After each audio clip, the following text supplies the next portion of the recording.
Yeah.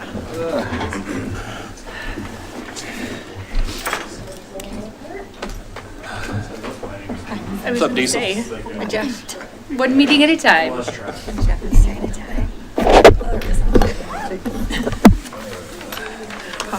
Papa Jeff. Okay, I have 5 o'clock, so we will not get going quite yet. Almost ready. And you're causing trouble again. Check. Okay, so we'll go ahead and get started. And first up, we have an introduction with our judge, Cheryl Hardy-Moore. So thanks. Appreciate you being here. I've got my watch, so I can hopefully, I've got a lot I would like to share with you guys, and I saw that Amy had like a ton on the agenda, so I'm like, oh God, okay. Anyway, I want to start with just a little bit about myself, because I know there's new council people who don't have a clue who I am. My name is Cheryl Hardy-Moore. I moved here almost 9 years ago from Steamboat Springs. I went to University of Denver School of Law, graduated, and since that time, 42 years ago, I have been a prosecutor for the first part of my career for 7 years. Then I went into private practice in small firms in Steamboat, where I did criminal defense, family law, pretty much on those. And retired from all that in 2015, moved here, and then 5 months later, there was a vacancy in the municipal judge position, so I said, why not? It's a one-day-a-month court. You may know that. Some people think I work every day, and I'm like, no. Every, third Friday generally of every month is our court. We have jurisdiction in municipal courts to hear the lesser kind of crimes and model traffic code offenses. So a lot of what we get are tickets from people that are written into court for speeding, improper backing, illegal left turn, fail to stop sign. Most of those folks could mail their ticket in ahead of time, but they miss the date, they don't do it. They may have a restitution issue, so they're summoned into court. And the other part of what we do are the things under the Salida City Code, which you all have access to, but it covers a whole panoply of offenses. But the ones that we see most often are shoplifting. Walmart's a big client of ours. I shouldn't say it that way, but we get a lot of Walmart shoplifters. Dog cases, dog at large, but dogs biting dogs, dogs biting people, those kind of cases. With kids, we get underage drinkers, vaping, illegal tobacco, marijuana use with the juveniles, and with some, sometimes I've seen harassment charges in Salida, the city code. That's been very rare, like a bar fight or something, but not too many of those. So we're of the three, there's district court, Chaffey County, county court, Chaffey County. They're all state courts. We're municipal court under your jurisdiction. And there is all kind of state laws on that too, but we basically follow the city code. We try to.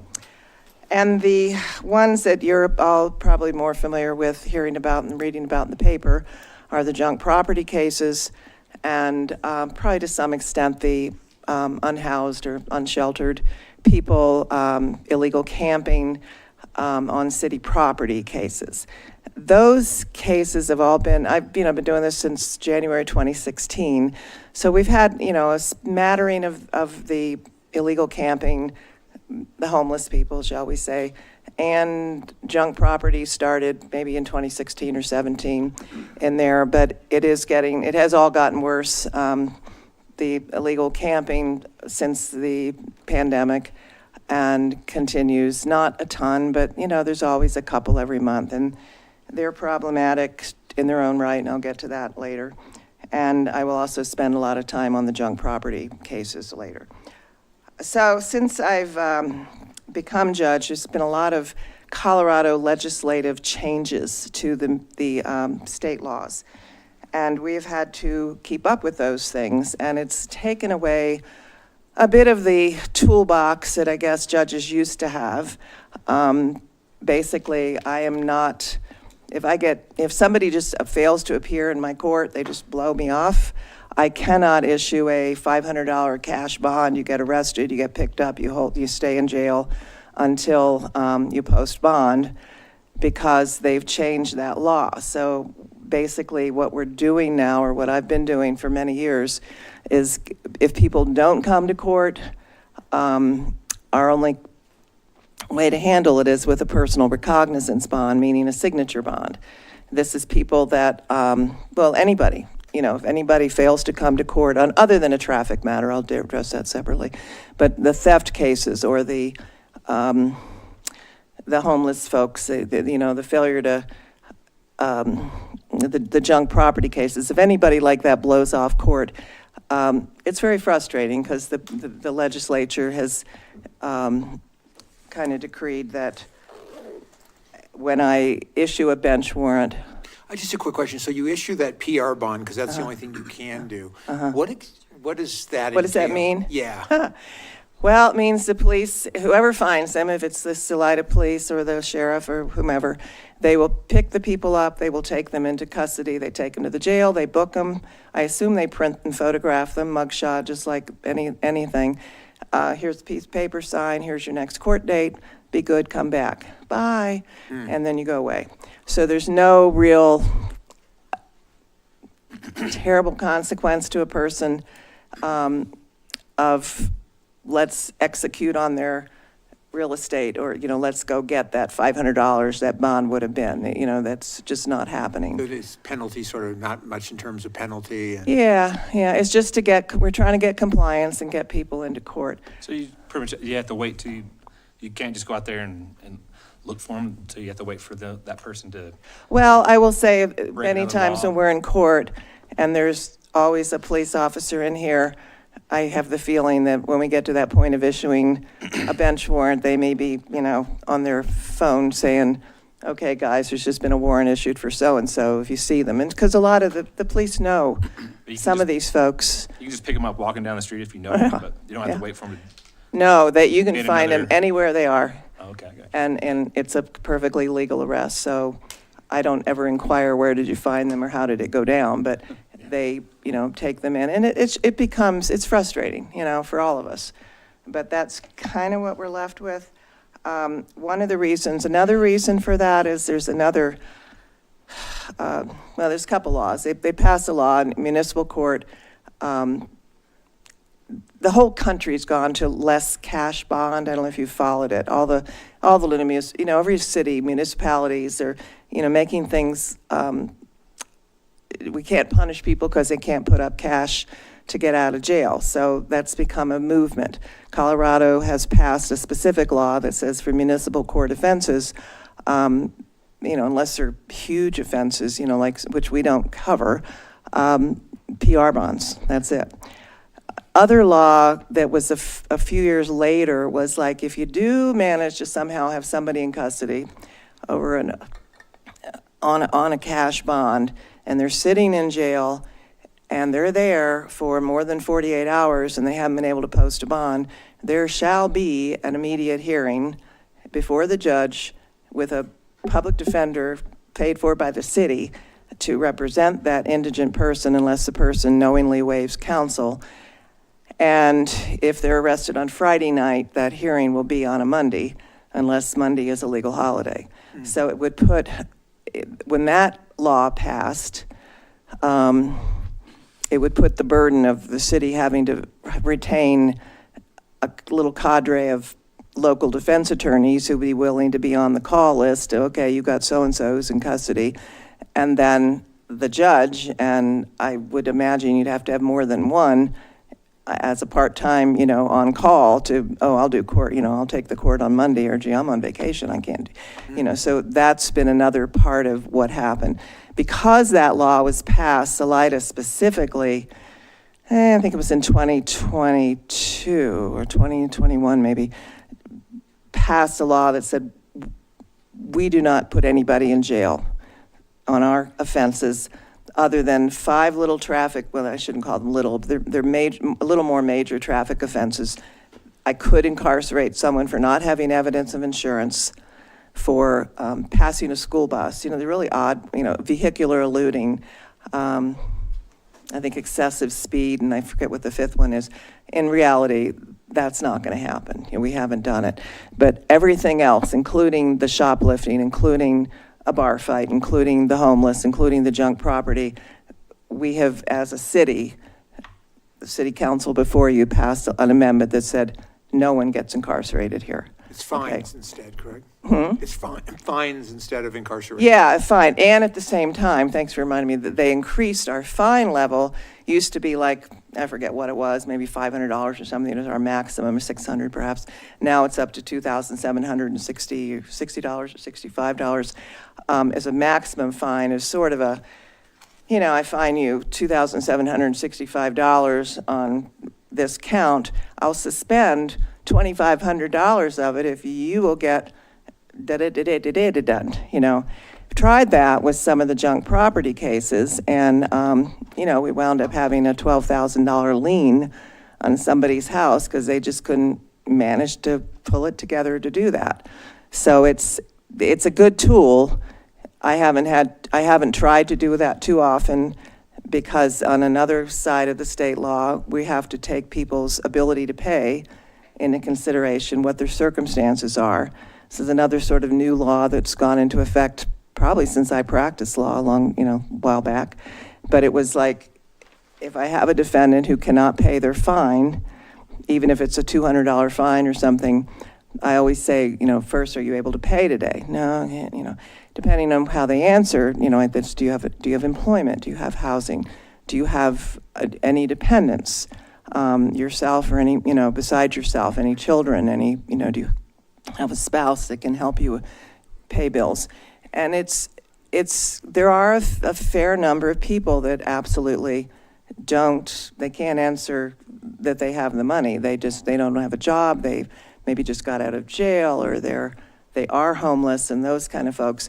Imposing $765 on those folks it's kind of contrary to law. If people have real estate, and that's what the junk property is over, then that's a different story, because we try to convince them it is in your best interest to clean this up, get it fixed, make everybody happy, make your neighbors happy, make the police the code enforcement officer give you a clean bill of health, make the city prosecutor happy, then you'll make the judge happy. And that way your fine will be, we'll suspend a whole bunch of it. So it's a carrot and a stick thing. And if they don't clean the property up, we have had liens put on it from fines that have added up. If they don't clean it up under, I can order an abatement. The city has done that. Go in with, I think instead of using city crew, they've hired it out to a company to clean up the property, and again, bill the homeowner back for that. What happens if it's a renter? We can still lien the homeowner, because the homeowner's got some responsibility in getting their tenant to keep things up. But what I've been seeing over the years is there are some of these property cases, and I will call them junk property. I think we all know what we're talking about. There's many subsections under the statute, but there are some folks that they get a citation from the police and they are ready. They get it cleaned up, they do it, they get the code enforcement out before their court date, and they show that it's all fixed up and it's pretty, and the prosecutor moves to dismiss that charge, and I dismiss it. Yay, you did it. We're looking for compliance. But then we have the notable few, and there really have only been, I think in all the years I've done this, there's been about 5 that I know their first and last names, I know where they live. And they're either, there've been some people that have been ill and elderly, no money, so they can't hire it out, dysfunctional families, drug addicted, substance abuse addicted, homeless, not homeless, but just, clutter. They may be mentally ill, they may be a hoarder, and those are the difficult ones. And there haven't been that many, but they're the biggies. And, we can see how they're all winding up. So they're difficult. There's no issue about it. I try the carrot and stick approach. I try to cajole. I try to, compliment when they do a little bit. Okay, let's keep going on it. You got this deadline. Let's work on it. It's a very frustrating situation. And I have no suggestions for how anybody can make it better other than, somehow if we had a perfect mental health system where we could get people mental health counseling, I think that's, for some folks, an issue. The addiction, I said, is an issue. That's nothing that we can control. We don't have a probation department available to our court, so unlike the district court or the county court, where if you're sentenced to a DUI even, or a third-degree assault, domestic assault, anything like that, part of your consequences are you will see the probation officer, you will have them monitoring you. The clerk, Sarah's done a fabulous job of doing what we can to monitor things happening, but we don't have weekly meetings or go do substance abuse counseling. We'll check in with your counselor, we'll get letters, that kind of thing. Don't have the authority to do that. Let's see. So we basically decriminalized all of our Salida code stuff except those 5 traffic things, and they're called traffic offenses. And that's what a lot of small municipalities have been doing. There's no issue with it. It's just the best way to keep, I think, from having to have a public defender, city-appointed dollar public defender. The state does have some funds for that. They do have some pool of money, but it's then you have to have monitoring, and it's a major deal. Yeah. I don't know if any of Jeff's other cities have done that or not, but let's see. So I try to use, with the difficult folks that can't pay, we continue it. How long will it take you to get it paid? I mean, I'm not talking the junk property now, but no proof of insurance, for instance, another one that we charge. The fine winds up being about $285 between fines and costs if it's a first offense. And for people that haven't bought their insurance, that's a heavy hit too. So a lot of times if they can't pay right away with a credit card, it's 4 months later, we'll see them back in court. Well, maybe they don't return to court. I always have the clerk send a letter to their address, tell them if they don't appear next time, we're going to refer it to collections. And that's what we've been doing to try and get some teeth in the payment. But How with community service, how does that factor in, and how? Community service is, sharing and caring is our one place that I refer people to for community service. Okay. And they've been very gracious in taking our people referred there. And that's what I do for people that are the homeless folks that really do not have money. They all know where sharing and caring is because part of their sharing and caring is a soup kitchen. So they know where that is. We have a great form we give them. It's all filled out. They're told to go take it, meet with the sharing and caring person, introduce themselves, get the rules of the road, knock out their 8 hours or 10 hours. It's never an onerous amount. Yeah. And the number of folks that really seem to follow through and comply is, Not that 20% maybe. And so is there what are the consequences for somebody who does nothing? Well, here's some other issues. If people don't pay a fine, I can't issue a warrant for their arrest for failure to pay a fine. But if they don't do the community service, I have started, and I think I'm legal in doing this, issuing a warrant because they blew off something they could have done. They were physically capable. Mm-hmm. They've had plenty of time. Yeah. And they don't even, they don't bother. And then they come back. But it's a revolving door again. What do I do the next time? I can't put them in jail. Right. I can't find them. Yeah. I suppose I could say I'm driving you down to sharing and caring afterwards and do it that way, but I haven't done that. I know it seems like in the last, say, 6 months to a year, I'm seeing more on social media. I'm getting more inquiries from people who are noticing like an uptick, particularly in the parks with some of the unhoused getting more aggressive. I've heard anecdotally, like from cops, where they'll be like, Yeah, by the time you finish your coffee break, I'll be back out on the street. So like, almost like just a disregard. You know, I read that, something recently in the paper, probably a letter, you know, and then they're laughing at, you know, all the way. Yeah, Alls I can say, I don't, when I'm in here, they're all respectful. okay. Now, that's me, you know, but, you know, they may be, and it's frustrating. It's very frustrating. But I will say, some of those folks, they are very mentally challenged. I mean, back, you know, 20 years ago, I think is when, kind of 15, 20 years ago, the federal government cut an awful lot of funding that went to mental health services. And ever since then, there's been not just Salida, I mean, talking everywhere, you know, and then you add in the social problems of the pandemic and the people that just, their families have had it to here with them, and the drug issue. You know, it's made for a very tough situation. And yeah, sometimes I think, yeah, if you get, you know, what's the old saying, three Strikes? hots in a cot, Oh, 3 hots you in a know, cot, yeah. going to jail. And they don't stay in long enough to get 3 hots in a cot. They may say, oh, judge, come on, make me stay in jail. But, you know, I always counsel people, and especially in the winter, you know about the winter shelter program. You can go here. Yeah, judge, I've been thrown out of it. Oh, okay, Yeah. you know. Yeah. And I don't know, what would I do? I mean, what would you do if you were homeless? I have no idea where they go. I know. But I mean, they I burn feel for bridges. people like that. It's just, there's no easy answers, but I'm just hearing more and more of it from the community. Yeah. I mean, I'm sure there's a component of that. Yeah. Yeah. But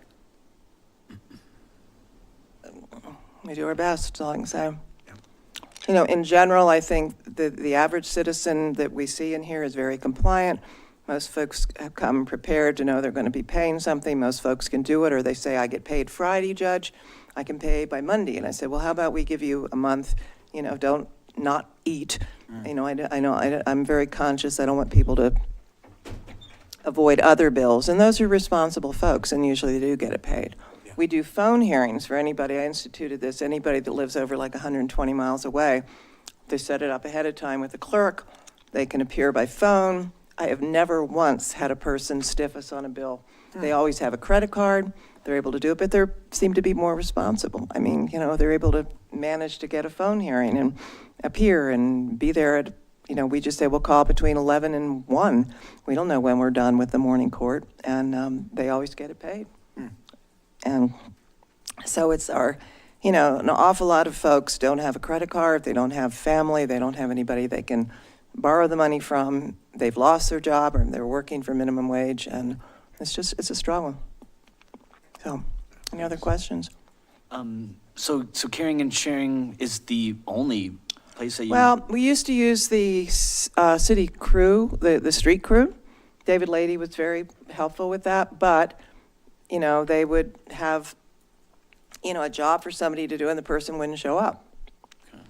And I know the city police officer, Officer Flores, covers our court a lot, and he, as a bailiff, and he said, you know, I'm going to talk to somebody about if we could put these folks to work cleaning up the homeless camps. I said, great idea, you know. So the last time he came in, I saw him, and he showed me a text that he'd received on that concept. And I thought, you know, who's going to supervise them? And you're going to get 2 policemen or some, I don't know who, some street crew people, I don't know who, to supervise folks in how to, you know, I don't know what's up there, but cleaning up, putting it in bags and hauling it away. And no one's going to, you know, maybe these folks aren't going to show up. They're not, you know, they're balanced. I'm not a homeless advocate per se, I'm a human. But, you know, if you're trying to balance where you're going to sleep tonight and how you're going to eat with a judge's order to do community service somewhere, I don't know what you'd pick, but. Hierarchy of order. Yeah, sure. Maslow's hierarchy of Yeah, order. exactly. It really is. And then again, there are those that have shelter, and those are the ones, you know, they're below beyond. They blow us off, and it's irritating. So, probably taking more time than I should. Yes. Thank you, Judge. I would love to hear from Jeff about whether other municipalities are implementing the public defender system that she talked about. Am I going here? As far as I know, if this is responsive, most have gone away from any criminalization in municipal court. In order to, as the judge says, we're doing fines, we're not putting anybody in jail. Consequently, we don't have to worry about juries and the Oh, attendant insurers, yeah. issues that go with that, like a public defender system. It's a matter pretty much of economics. That's a fairly expensive thing for many municipalities. So I think it's granted there are a few that have ventured into that world, but these tend to be larger jurisdictions, as far as I know, not my area of specialty. That's my impression from the judges' conferences I've been to too, but thank you for mentioning juries. That was enough. Obviously haven't read my notes. I always prepare things and I never look at them, but when we decriminalized, we did away with the right to a jury trial for all but those famous 5 cases. And jury trials are, nice thing, but here it would involve, we've geared up for them a couple times, and it's a lot of work. And I know the one that was kind of caused this to happen like this was the infamous D Street apartment case. And we were set for at least a 5-day jury trial in that case. And the prosecutor, city prosecutor, was very concerned about the amount of the witness time, because they have building department officials and, his time and this and that. And they finally, on the eve of, trial deadline, I think they settled it with a settlement, avoided the jury trial. But that's about the timing of when we kind of went to this decriminalized situation to take that right away. So people, even if you're charged with theft, you don't get a jury trial, which, because if you don't put people in jail, you don't have a right to a jury trial. You have a right to a bench trial. I mean, I'm the arbiter, so I'm the one that gets to hear and make the ruling, but it hasn't been a problem since we've not had it. There've been a couple people that want it, but when they hear they can't, they don't. Anyway, any more questions?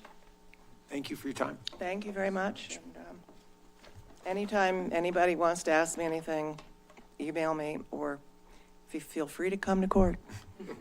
Friday. On a voluntary basis, I take it? Oh, yeah. All right. Thank you. And now we have the Eller's rate study, and thanks, Amy. Hi, this is something that Bill Almquist and David Lady and I are all working on together. They are way smarter in this area than me. I got the easy part. Just to introduce, Jessica Cook with Ellers is working with us to look at our system development fees. I want to remind you that the water and wastewater utilities operate more like a business than the rest of our funds within the city. And they can charge a fee, or they do charge a fee for services. And that's how we pay the bills from those 2 functions. And it's important to charge the right amount. And so periodically we work with our municipal advisors, Eilers, to perform a rate study.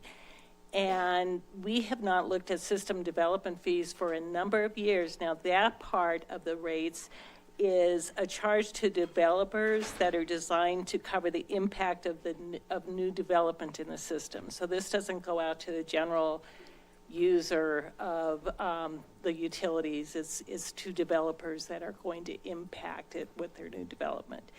And Jessica would like to meet with you and explain some perhaps different options for charging that fee. And it looks like she's ready to go.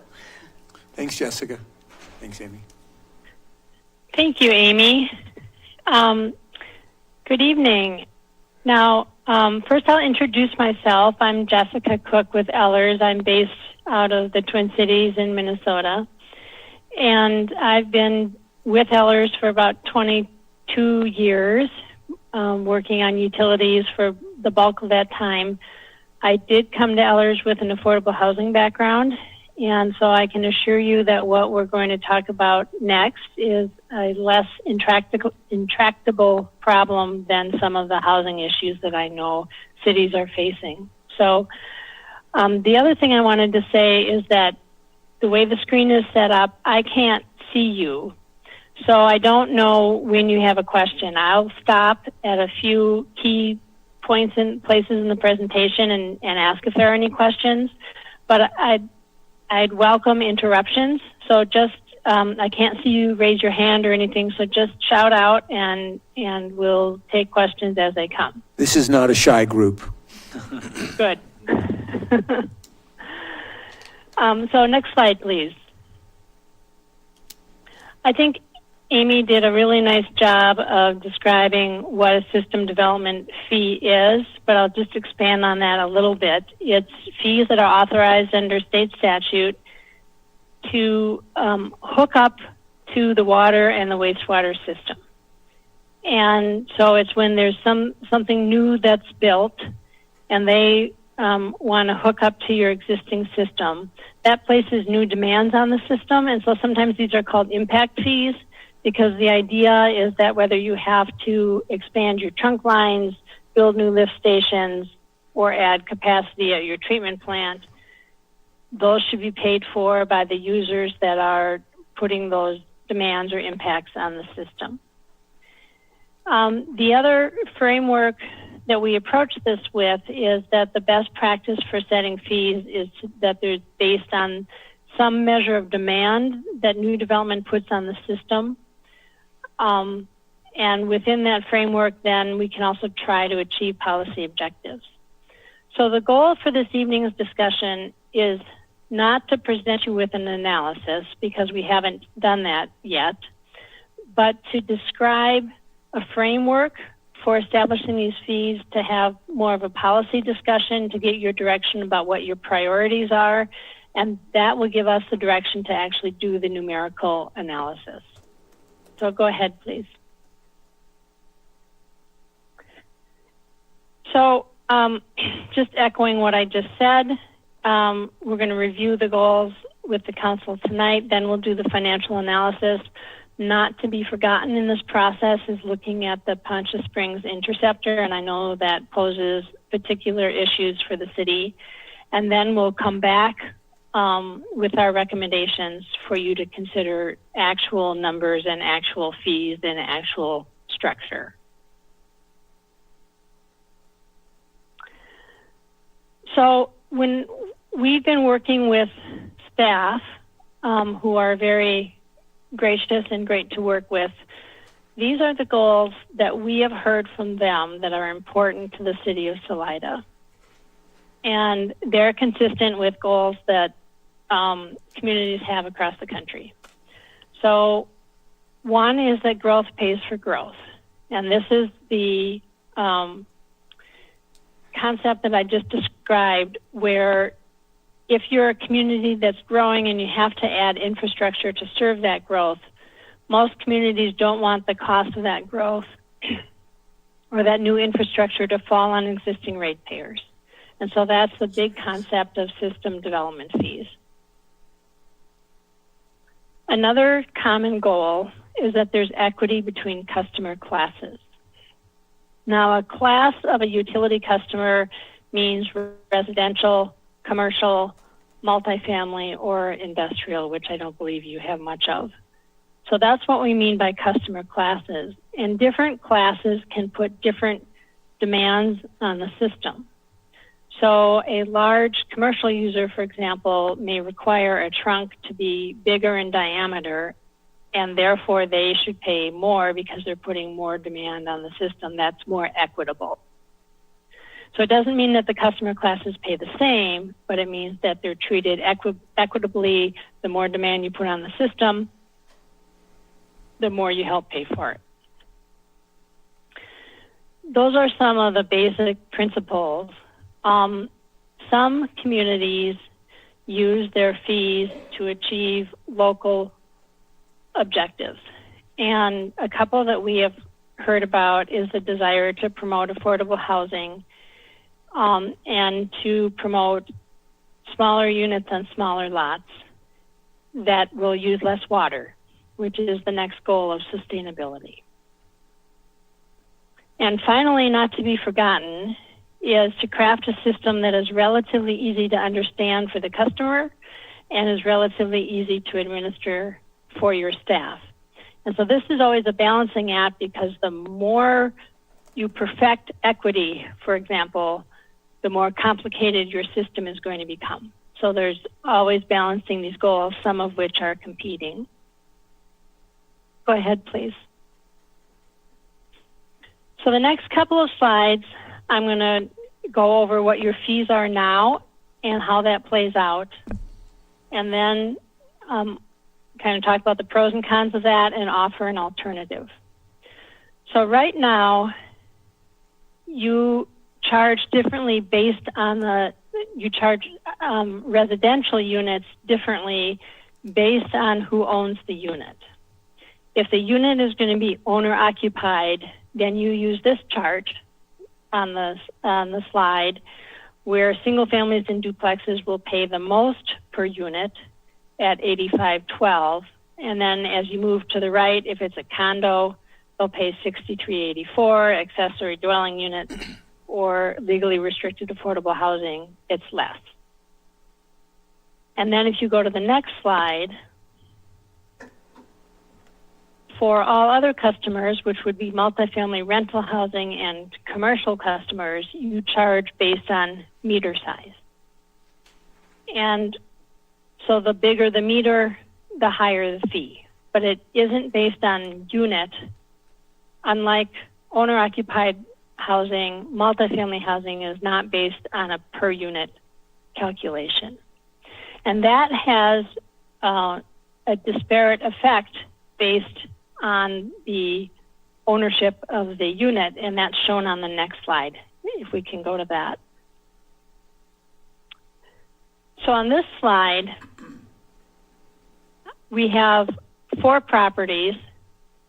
We have a 4-unit condo with a 1-inch meter, and if you, the total fee is the second column from the left, but the column that I'd like to draw your attention to is the one on the right, and excuse the formatting of the $sign.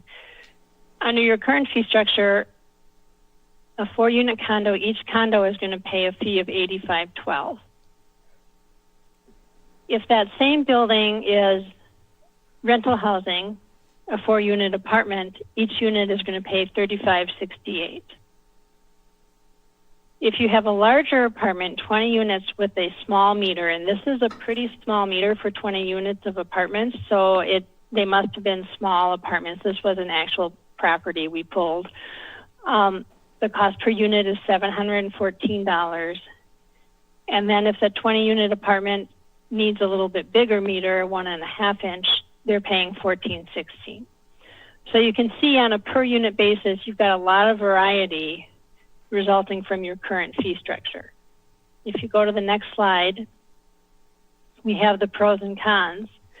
So the pros are that your system is relatively easy to understand, is familiar to developers in the community, it's easy to administer, and it is, I would say, promoting goals of higher density housing, smaller units with smaller meters, have a lower fee per unit.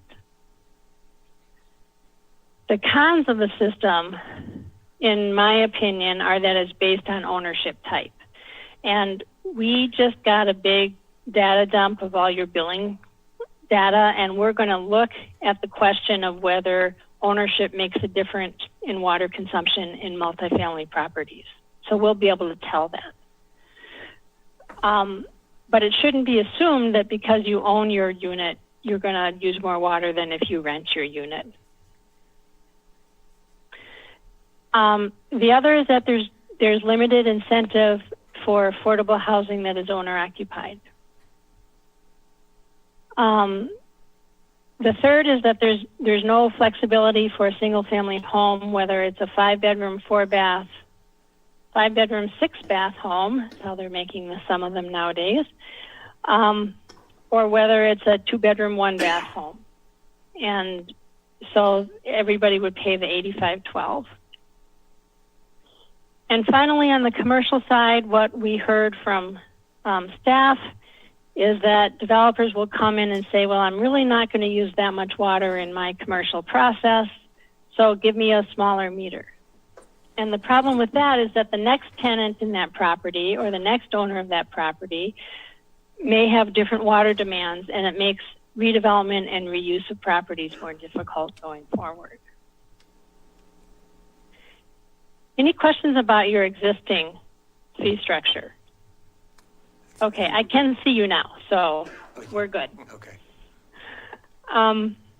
So we explored as a working group with Ehlers and staff a couple of commonly used alternatives, and the one we thought probably had the most promise for your situation is a system that's based on equivalent residential units.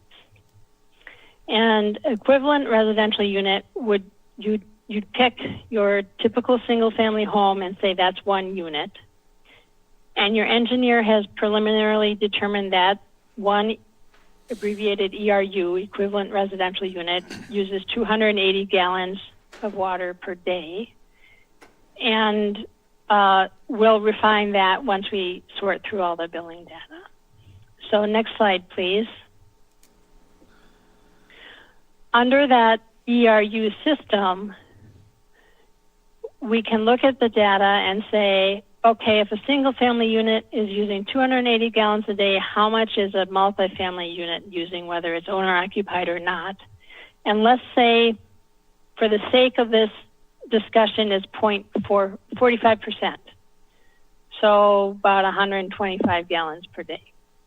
Then we would set each multifamily unit at 0.45 ERUs, and that the result of that is shown on the next slide. Well, it's shown on the slide after this one. So if you look at this next slide, or this current slide, for housing, your single family home with, let's say, 2+ bathrooms would be your ERU at 280 gallons per unit. They would pay, under your current fee of $85.12, that $85.12. The condos would now pay the same as the apartments, regardless of the size of the apartment building. They would all pay $38.30. And the proposal for commercial is that there would be an assessment of how many residential equivalencies they would use based on, if it's a hotel, how many rooms they have, if it's a restaurant, how many square feet it is, and there are some industry standards that allow us to make those equivalents. So one of the things I want to point out is these numbers I'm showing you,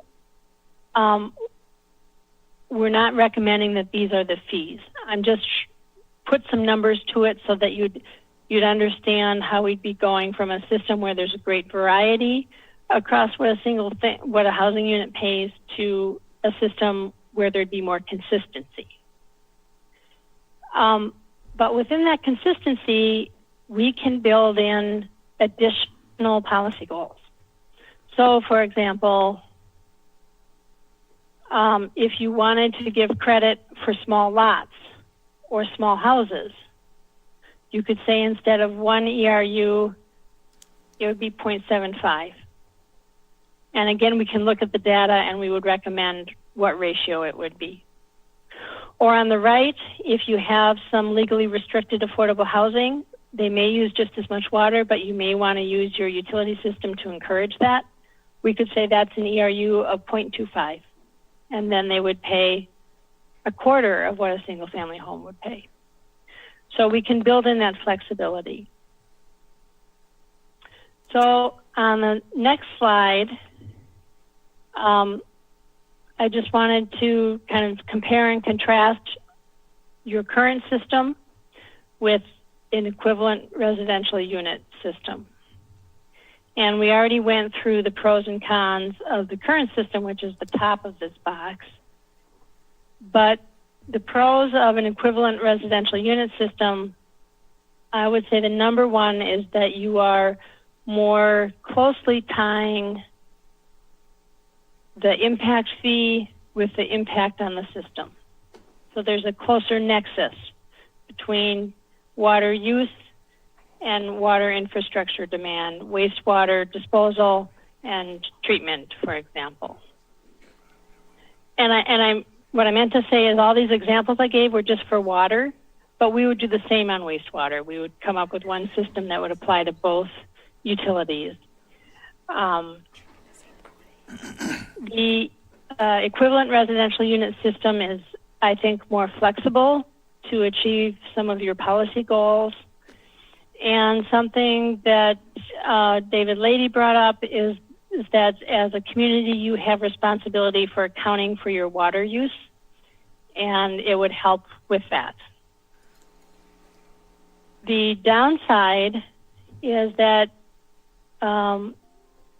depending on how we structure the ERU count for commercial properties, they may not know when they're planning their property exactly what they have to pay, because they'll have to come in and say, well, I have this many square feet, et cetera, and develop what the fee is. And it's a little bit more administratively complex for your staff to refine what a commercial property would pay, how many equivalent units it would be. So that's the biggest downside of the residential equivalency system. So that was my information download. It was kind of a lot. Are there any questions? Questions? Could you talk about the difference in the number of bathrooms and how that impacts what the fee would be? For residential housing? Yes. Yeah, so one of the things we're trying to get tonight is feedback whether distinguishing between bathrooms is the kind of, is how refined you'd like to make your fees. Because a lot of communities will just say one single family unit is one equivalency unit and not worry about it. I think in Salida there's a broader range than in many communities across the size of housing that you're having constructed. And if you wanted to refine that, we could say, you know, one residential equivalency unit is 2 or more bathrooms or 3 or more bathrooms, and some portion of that is a smaller unit.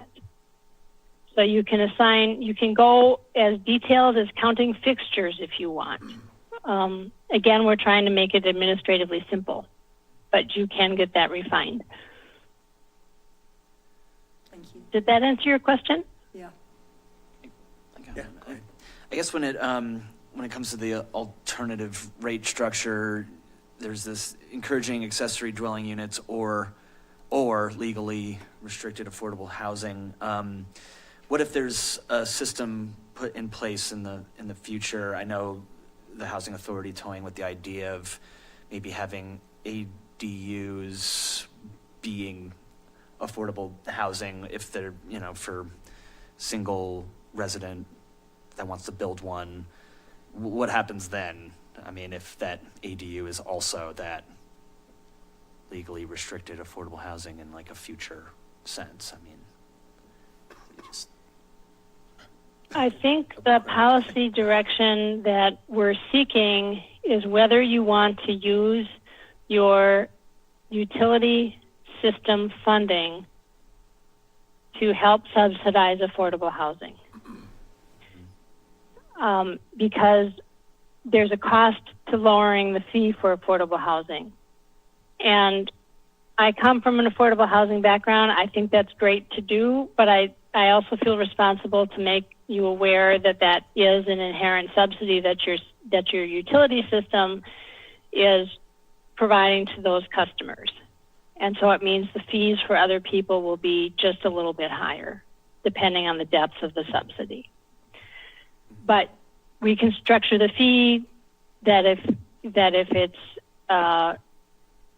we can do it either by what the unit looks like how many bathrooms it has, how big it is, how big the lot is, because then you get at irrigation. or we can do it by whether there are legal restrictions on the property because of its funding that keep it affordable. One is going to be geared more towards water conservation, and the other is going to be geared more towards affordability. And we can do both. But again, we want to be sensitive to the administrative burden. Yeah. Thank you.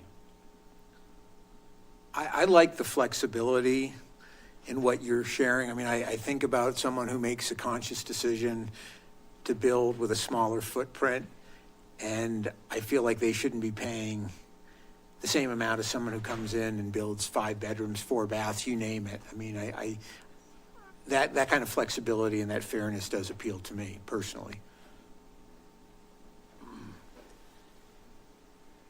One concern I have is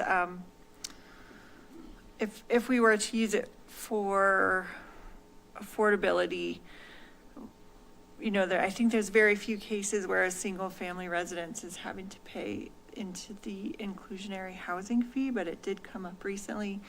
So I wouldn't want to double ding a single-family residence that was being built on if we're gearing towards affordability.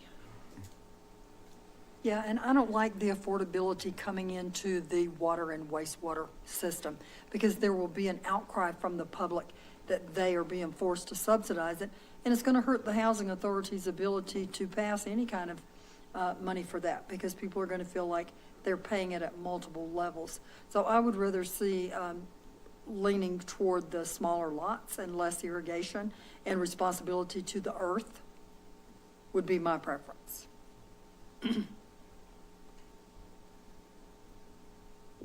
When we're talking about things like more administratively complex, what does that look like? I mean, what's the extent of that? Everyone's looking around. I mean, like, as opposed to where we are now to that, what is it? What is the ultimate difference? Well, there's a continuum. And let me give you an example of somebody that has taken this system and tried to refine it to such a degree to make it so equitable that they have a 72-page manual on how to administer it. And that's the Metropolitan Council in the Twin Cities of Minnesota.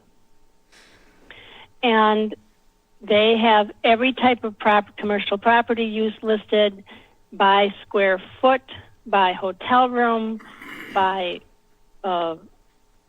fixture, you name it, because they're trying to be as equitable as possible. They don't do that on the residential side, and a multifamily unit pays the same as a single-family unit of any size, unless they don't have laundry in the unit and they don't have a garbage disposal. So that is refinement, at least on the commercial side, that makes the administration very difficult. And one of the refinements they have is that if you upgrade the use of the property in the future, you have to pay additional fees. And that puts a lot of burden on redeveloping properties. And there's been a hue and cry from small business owners who want to open a restaurant in a former retail space, for example, and don't have the tens of thousands of dollars that they're now being asked to pay in connection fees. So that's what it can look on one side of the continuum. On the other side of the continuum would be something that I think doesn't get at the goals I've heard that you want, whether they're affordability or sustainability, which is one fee per unit. Multifamily unit, 80% of that, for example. And commercial, you pay on the meter size. That's about as simple as you can get. And then on the complex, the way that Minnesota is doing that, what do you think that adds to staff? You need 5 more staff people? Because there's going to be a big cost right there. Right. It's a regional system. This is their wastewater system. And so it works out pretty well for the cities because they have the regional staff at the regional system doing all those calculations, and it makes it really easy for the cities. I don't know how they've staffed the regional treatment provider, but I know they have a number of staff administering this. Yeah, I don't think we want to come down on the most complex because it's going to be difficult. It's going to be a huge manual. It's going to be a lot of staff. And, you know, we've stopped the terrible turnover problem that we had with staff. And we could easily go the other direction and get that started again. Let's don't do that. Well, we'll definitely work with staff regardless of what we do to make sure that what we do is viable. Is reasonable. Yep, Yeah. absolutely, absolutely, yep. Anything else? We appreciate your time this evening. And just. Sure. Can I ask a probing question, Mr. Mayor? Sure. I've heard that sustainability is more important than affordability from one member of the council, and then I've heard interest in affordability from some of the others. So is there any consensus about which of those we should emphasize? I should say that if we go with sustainability, we will scoop up some affordability because affordable units tend to be a little bit smaller because of the expense of land. I would almost add a third category of fairness. You know, I mean, I think it kind of covers both of them, but I mean, I personally feel like, you know, a smaller unit shouldn't pay as much as a larger unit. It's just common sense to me. Less bathrooms, less footprint. Less but, usage. Yeah. Yeah, because I'm looking Is at this reasonable. one house in the neighborhood, and I'm like, that would have been a duplex Yeah, when I was a child.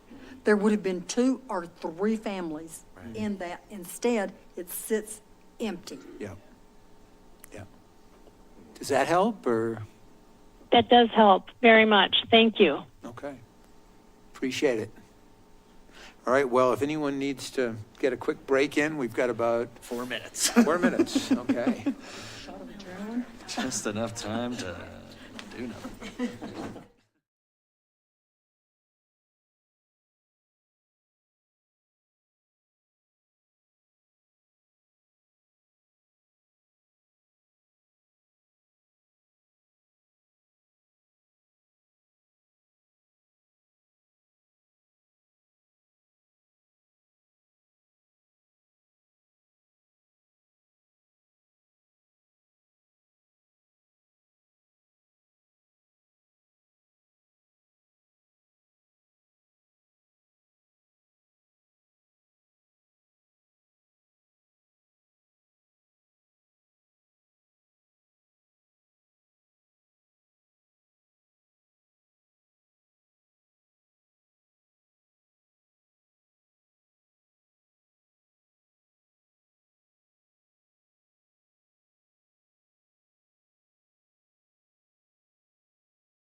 welcome to join.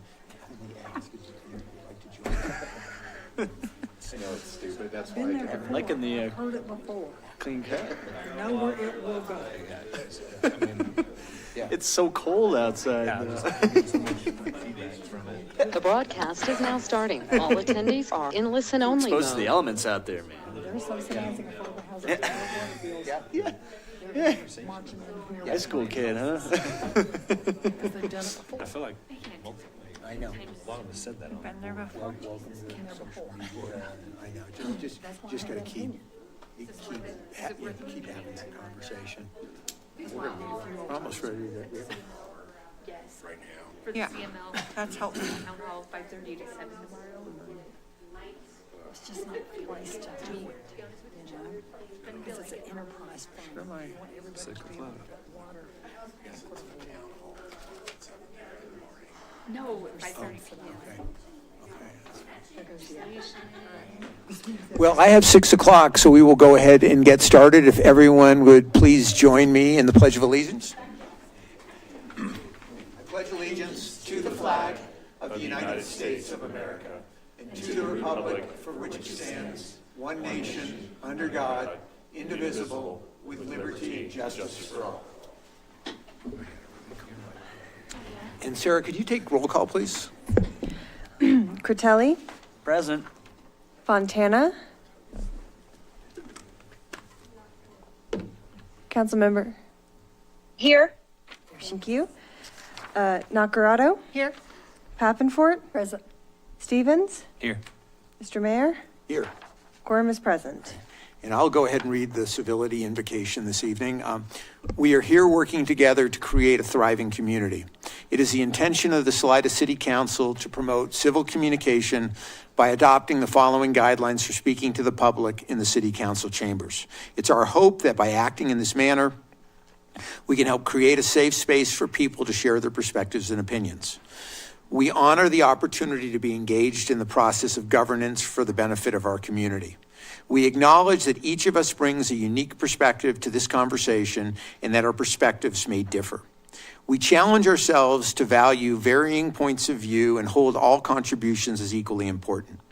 We understand and accept that while we may sometimes disagree, we can always be courteous and kind.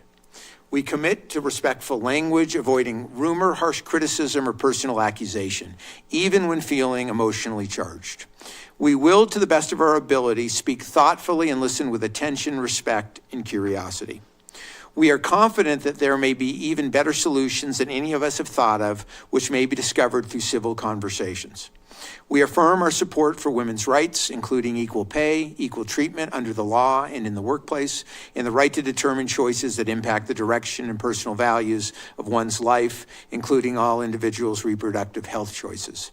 We commit to the city of Salida being a hate-free zone and declare and affirm a policy of non-discrimination on the basis of a person's race, color, religion, ancestry, national origin, age, sexual orientation, gender identity, marital status, military or veteran status, socioeconomic class, medical condition, or physical or mental disability. And that brings us to the consent agenda. Any questions or comments on that this evening? Sir Mayor, I move to combine and approve the items on the consent agenda. Second. So we have a motion from Councilmember Critelli, seconded by Councilmember Pappenfort. Nacarado, yeah. And the motion is to combine and approve the items on the consent agenda. Further discussion? I just want to say that the purchasing policy was just outstanding. I tried so hard to find fault with it, and every concern that I had was addressed in there. Brilliant. Critelli, Yes. Pappenfort, Yes. Nacarado, Yes. Stevens, Yes. Fontana, Yes. motion passed. Okay. And that's going to bring us to citizen comment. And before you bring that up, so the way this is going to work is you have 3 minutes to speak. At the end of that, I'll thank you. If anyone feels like they didn't have enough time, please feel free to reach out to me between meetings. I'm more than happy to have a discussion with you. But one thing we're going to start doing going forward, that if you want to speak in citizen comment, you need to be here and you need to sign up in advance. I think it's only fair to everyone who's here, rather than have somebody who waits till the end and then offers a rebuttal after you've already spoken. So if you want to speak, please feel free, but do it now. The other thing is that we'll take people that are here in person first, and then we'll go to virtual, and then we'll move on. And the same, I'll repeat this again with the public hearing. So you have time. If anyone wants to speak, it hasn't signed up yet, now is your opportunity. Going. Reflective listening as well. Oh, yeah. Oh, the other piece I wanted to make, I know we've been doing reflective listening for the last couple of years. We're going to take a break. If people feel strongly about it, please reach out to me. I'm open to it. I'd love to get feedback. We haven't gotten a ton of feedback from a lot of people. So if anyone feels really strongly one way or the other, let me know. Thanks. Okay. And all that preamble, and we have one person signed up. You don't have to, you signed up. Salty Riggs. Good evening. I just have a brief announcement from Betch. We are working on a ballot measure that we may be bringing before at the end of this election cycle, I guess. Our deadline to start working on our signatures and formalize the ballot language is May. So if anybody has any interest in talking to us about it or helping us with this or has thoughts on it, we've been following what they've been doing in Denver with the landlord licensing. So they charge a nominal fee for a landlord to get a license, and for the first year, and then the second year the landlord has to prove that the property passed inspection in order to renew their license.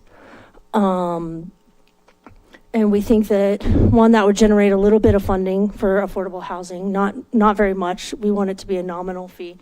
But it would generate a little bit of funding for affordable housing, but it would also have a huge impact on the tenants that are living in properties that would not pass inspection. It would give the landlords 2 years to get the water running or get rid of the pests or whatever else they need. There's quite a few landlords that are making a significant profit charging market rate rent for a building that wouldn't pass inspection. There's also many more landlords that are not, and we don't want to impact them. Well, I guess we're gonna, but we would like to impact them as minimally as possible. Denver charges $25, I think, per property per license. We're looking at around 100. Just because with the amount of rental properties we have, it's easy math. It would generate about $500,000 for the whole county. And once you take away your admin costs, that would be significantly less.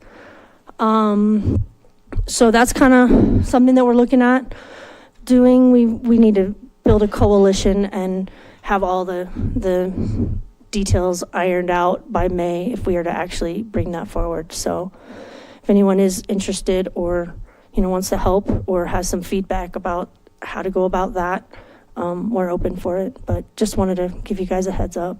Thanks. Thank you. Right, no reflective listening. It'll take a little getting used to. Anyone online? No one has a hand raised. Okay, very good. All right. And so that will bring us to new business and Resolution 2024-17, a resolution of the City Council of the City of Salida, Colorado, supporting the Upper Arkansas Watershed Partnerships application for the National Park Service Rivers, Trails, and Conservation Assistance Program to assist with ecological restoration of a 1.2-mile stretch of the South Arkansas River, including a 0.25-mile city-owned portion within the South Ark Neighborhood Plan Development Area. Thanks, Bill. Evening, Mayor and Council. So basically looking for council support of this application that the Upper Arkansas Watershed Partnership is putting together, basically to get some planning assistance from the National Park Service and specific to restoration of about a 1.2 mile stretch there of the South Arc, which includes about a quarter-mile area of the South Arc neighborhood, future Vanderveer open space and park. So we would be a partner to this particular planning venture. At this point, they're really just looking for the city's support specifically for it. I want to point out the paragraph that got built into the planned development for the South Arc neighborhood does specifically talk about VPA 8, the open space area around the South Arc River, and trying to keep it in an undisturbed natural form, and working potentially with local environmental groups to help design and build restoration projects, being encouraged as part of the plan development. So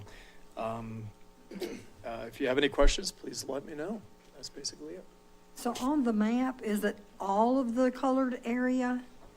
It's the what they're attempting to Can you just indicate it support on the for map for us? Yeah, what they want to focus on that entire 1.2 mile stretch all the way from CR 107, the orange end of the orange on the left or to the west, all the way to the confluence with the main stem of the Arkansas River.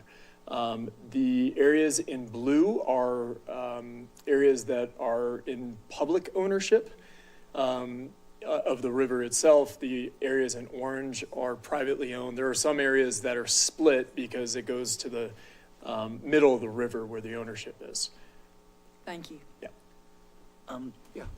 Yeah, when it comes to coordination around anticipated infrastructure installation, can you expand on that a little? Yeah, a little bit to be determined at this point, because of the timing. There's a lot of things up in the air. This application is due March 1st. I would assume that they'll have some answers back sometime this spring as to whether they're going to get this planning assistance. I would assume that if we get the funding for the South Arc Phase 1 infrastructure, that things may more or less be on the same track moving forward. We expect to hear sometime in April as far as funding from the More Housing Now grant and the Strong Communities grant, which, coupled with the city's contribution, the county and CMC's commitments, if we were to get those grants, we'd be able to move forward both with the design and anticipated construction of Phase 1. If we only get a smaller portion of that, we would at least move forward with design of the infrastructure. And assuming they're able to get this grant, we would look at all the opportunities we might have to kind of have them kind of dovetail together so that the infrastructure would go in and any of the restoration work could be done at the same time or immediately afterwards, so that we're not doubling up our efforts and any costs along those lines. I forgot to mention that Chris Lamson, who's with Trout Unlimited and kind of leading up this project for the UAWP, is online, and he's able to take any questions you might have for him as well. Thanks. Yeah. I was fascinated by the wandering river. Could you talk a little bit more about how does that work? Sure. I mean, generally speaking, the South Arc and even the main arc over millennia have always moved. You can see the South Arc, I believe, has had an extent as far north as the Mesa. So north of where the dog park is, over that way, the South Arc has wandered over the millennia between the more distinct topographic areas of town in an east-west fashion. So, and that generally, those changes happen when there's large flood events. And so there could be, one of those sort of 1,000-year flood events that moves the river one way or another. And we've obviously took that into some consideration with the South Arc neighborhood planning. I mean, there's some levels of flooding that you're just never going to be able to do. You're not going to engineer your way out of. But the point being that with some of the more frequent flooding and that regime, it allows the river some room to breathe, and that it makes it more resilient, so that a more natural, more healthy forest down there that has an area for the river to roam a little bit will make it more resilient down the line, and we can kind of plan for the construction that's going to happen out there, as well as the natural processes. It's very exciting. Yeah. To see it renaturalized. Mm-hmm. Yeah, you There's can't been a lot of use the time- impacts. You can't time travel, but sorta. There's been a lot of human-caused impacts down throughout there. I mean, obviously the development, that's happened east of Highway 50, but even a little bit west of Highway 50, there's been dredging in the river. There've been beaver dams in the recent past that have been removed by, some of the property owners and other things that have made it channelized in some of the places that it is, which has caused some of the trees to fall. And you can see that there's a distinct challenge to the health of some of that area because of it. Councilmember Fontana? Thanks. Hi, Bill. Hey, hope you're doing well. Hi. So, yeah, I'm doing better. I'm doing every day getting better. Good. So when you say you're going to fix the health of the river, you're doing that naturally. You'll put in rocks, you'll put in banks, natural grasses, trees. I'm not sure how you fix the health of a river like that. It's just not in my my background. Sure. Chris might be able to speak to this more specifically. I would say in general, obviously, one thing I didn't mention as far as the impacts, recent impacts, there's been a lot of grazing, especially on the city-owned portion along the South Arc, and that grazing has led to the loss of trees, for instance, and the trees that have roots that help maintain the banks, for instance. And that's one of the easy things to call out is just tree planting in certain areas to help keep the banks from eroding. If you go down there right now, you can see where a lot of slumping has happened into the river itself, and it's starting to channelize in ways that isn't natural when the river's allowed to do it in a more naturalized way. But I'm going to ask Chris to see if he might be able to add into that a little bit. Thanks for having me. Can you hear me? Can you speak a little louder? Yeah. Can you hear me now? Better, yep. Good. Okay. Yeah, thank you for having me. And I think Bill just gave a real good summary of kind of the larger concepts. A big part of what we hope to do here is restore what's known as the riparian corridor, which is the streamside vegetation. So those deep-rooted willows and sedges and rushes and things like that, as opposed to grasses that really do stabilize those banks. And they also provide roughness. So when the river does flood during high water or during flash flood events, say, and it overflows its banks, that vegetation, that natural riparian vegetation, kind of disperses the energy that would otherwise be destructive and cause more flooding damage. And that's a natural process in a healthy river corridor. So that's a big part of it. I see us doing in certain areas, narrowing the channel potentially. There's the channel is wider now than it needs to be just because of all of the diversions coming out of the river upstream. There's less water coming down now than there was historically.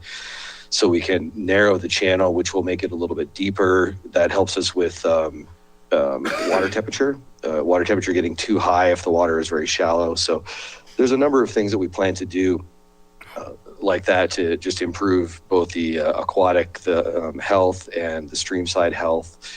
It'll help to create habitat connectivity from the main stem all the way upstream, and also create a wildlife corridor, which is really critical and somewhat lacking in that area right now. Does that answer your questions? Would you like some more discussion? That's great. Yeah, go ahead.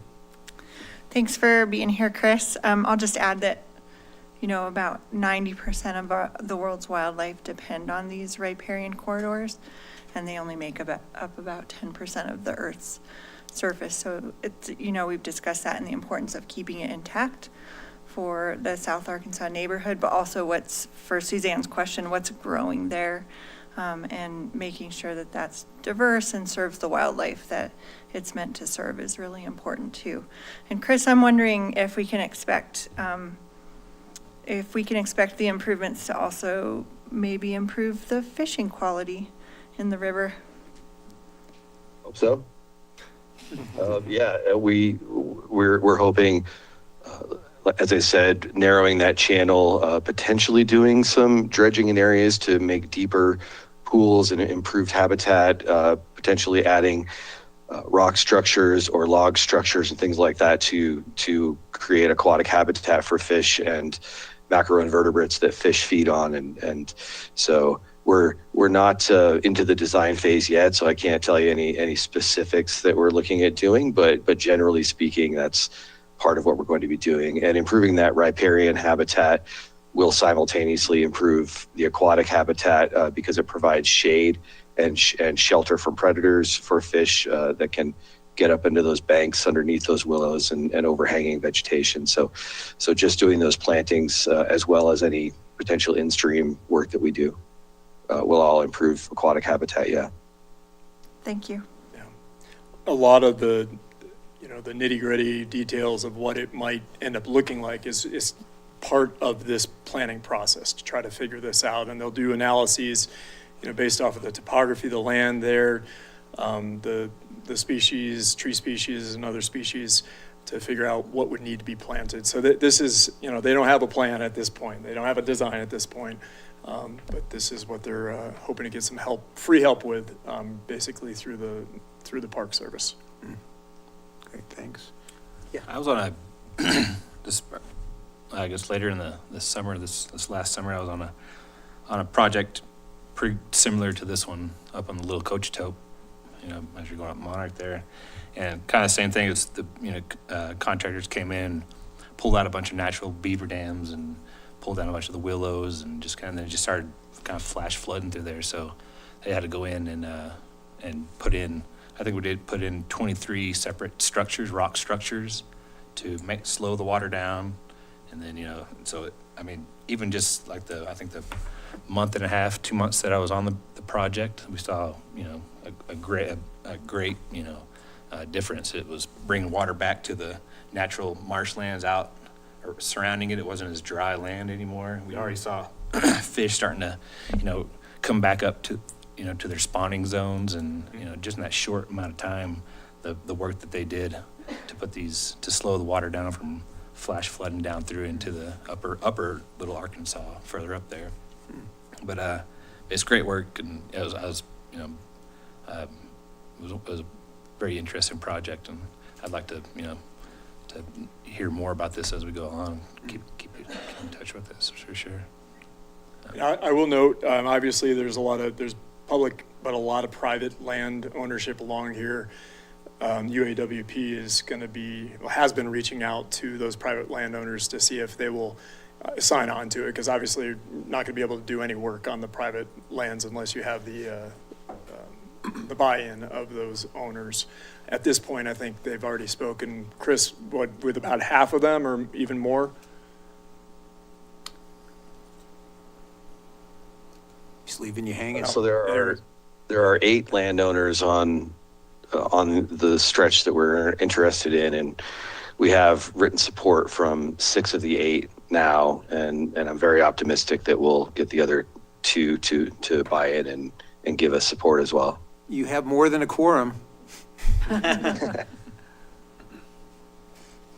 What Mayor? else? Yeah. I move to approve Resolution 2024-17, supporting the Upper Arkansas Watershed Partnership's application for the National Park Service Rivers, Trails, and Conservation Assistance Program to assist with ecological restoration of a 1.2-mile stretch of the South Arkansas River, including a quarter-mile city-owned portion within the South Ark Neighborhood Plan Development Area.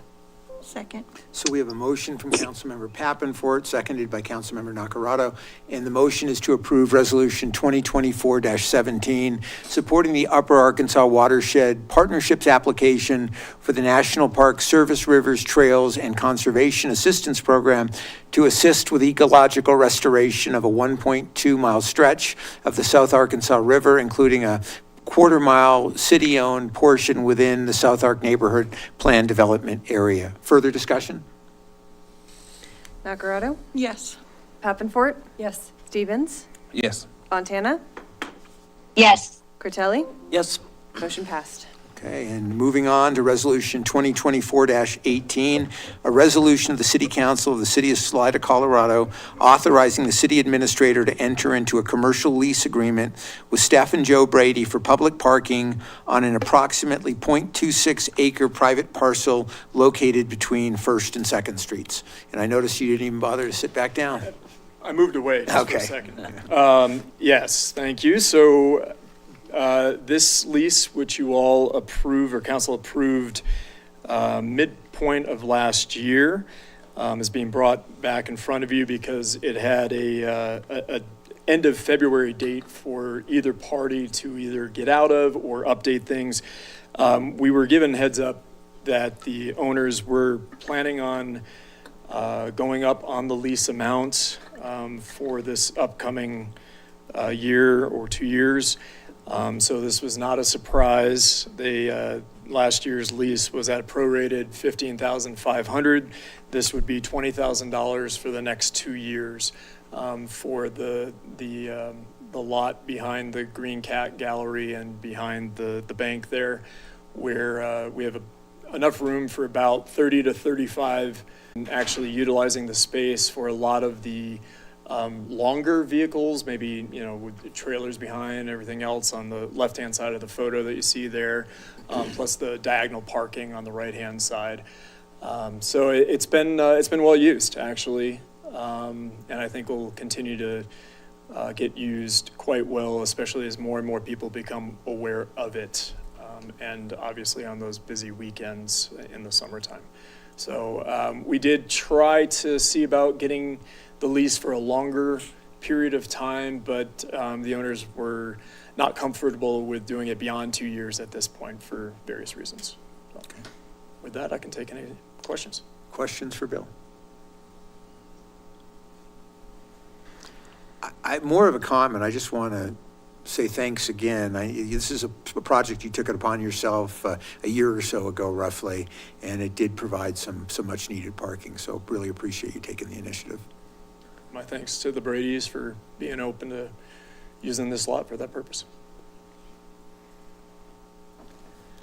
Mayor, I move to approve Resolution 2024-18, authorizing the city administrator to enter into a commercial lease agreement with Steph and Joe Brady for public parking on an approximately .26-acre private parcel located between First and Second Streets. Second. Okay.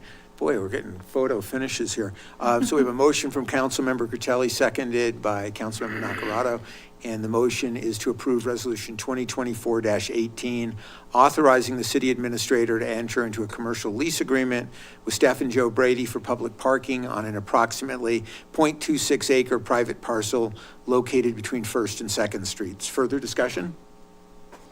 Stevens? Yes. Curtelli? Yes. Fontana? Yes. Nacarado? Yes. Papenfort? Yes. Motion passed. Okay. And next up is Resolution 2024-19, authorizing Mayor Shore, and I really don't like doing this third-person thing, but it's on here, as signatory for Salida Ridge Apartments project. Yes, good evening, Mayor and Council. Back in 2020, the city was awarded Community Development Block Grant, or a CDBG, funding for the Salida Ridge Apartments project. At the time, Mayor Shore was not our mayor, so the current mayor, P.T. Wood, was set up as the signatory for those grant documents at the time, and this resolution is giving Mayor Shore authority to be the signer for those grant closeout documents as the project's complete and we're just kind of closing out the grant now. Okay. Questions for Kristen? So I guess PT was unavailable, or, I'm just kidding. Did not call him up. Well, and you may need it for the grant to show them that there's authorization from council for the current Right, we mayor. have to have resolution to change the signatory over to Mayor Shore. Right. Okay. That said, I move to approve Resolution 2024-19, a resolution of the City Council for the City of Salida, Colorado, authorizing Mayor Shore as signatory for the Salida Ridge Apartments project. Second. So we have a motion from Councilmember Pappenfort, seconded by Councilmember Curtelli, and the motion is to approve Resolution 2024-19, a resolution of the City Council for the City of Salida, Colorado, authorizing Mayor Shore as a signatory for the Salida Ridge Apartments project. Further discussion? Nacarado? Yes. Fontana? Yes. Curtelli? Yes. Stevens? Yes. Pappenfort? Yes. Motion passed. Okay. And next, we have a public hearing, and it's to hear community feedback on the Salida Ridge Apartments project and to officially close the project out. So once again, public hearing, there is public comment. If anyone hasn't signed up, there is a sign-up sheet up at the front.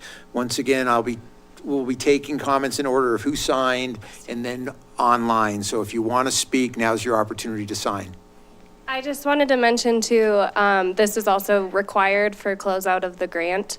And Bill also wanted to say a couple things.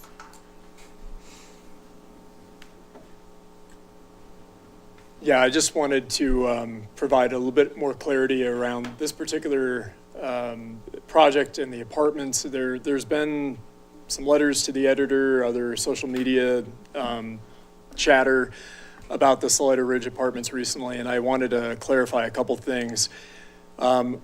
This project, this is a LIHTC project, a low-income housing tax credit project that got approved several years ago. When the first building received its certificate of occupancy, opened up for people to move in, the Chaffee County did not yet have its continuum of care set up. Most LIHTC projects go to the most local continuum of care to find their tenants. The tenants in LIHTC projects tend to be on the lower end of the income spectrum, in this particular case between 30 and 50% AMI, I believe. And Chaffee County did not have the COC set up when that first building opened.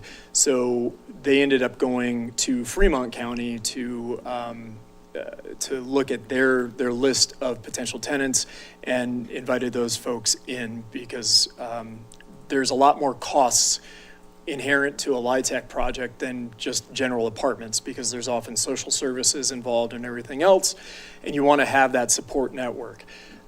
So that explains why in the first building, the majority, if not all of the tenants that moved in there came from Fremont County. They came from Howard, they came from Cotopaxi, they came from as far away as Canyon City and maybe even Westcliff. By the time that the second building opened up, which was several months later, that continuum of care had been set up through the Housing Authority, Chaffee Hospitality, and others. So that allowed Commonwealth, who is the owner and manager of the LIHTC project, to then go to our local COC to find the tenants. I'm not 100% sure that all of the tenants of the second building came from Chaffee County, but a large percentage of them certainly were local at that point, as we had accumulated a list of people who would qualify for that housing. Since then, people have been, moving out and transitioning and everything else, and the Commonwealth continues to go to the local COC first to try to fill the spots of people who are eligible. Now, there have been some issues of crime, certainly down around those apartments.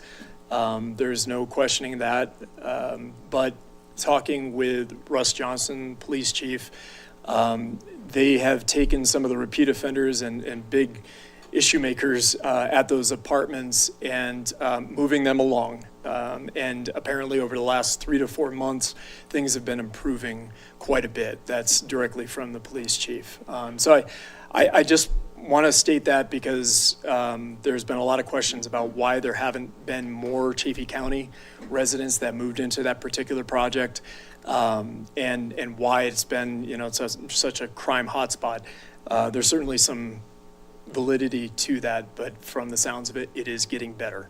I actually just heard a anecdotal story just the other day. I was talking to one of the members of Places to Age, and she was talking about how her granddaughter goes to a child care provider, so just somebody who watches her granddaughter several days a week over there. And she says it's just a wonderful situation. The woman is providing childcare and has this brand new apartment and speaks really highly of the apartments themselves. So that's just one instance. Obviously, there are varied opinions out there, but I wanted to provide a little bit more context to this particular project, which has provided home for at least 48 households at a time. Thank you. Great. So I'm going to go ahead and open the public hearing. And I know you've just shared a lot, but is there anything additional in terms of summary? Are you feeling pretty good about that? Or okay, very good. No applicant here. So we do have public comment. Once again, this is public comment very specific to this hearing. It's a public hearing. So John, I noticed that you're signed up, but. Oh, he did? Oh, you're still welcome to speak. I can bring you. That was part of my question Oh. about Chaffey County residents. Okay, sweet. All right, awesome. So we'll go ahead with public comment and Ricky Boucher.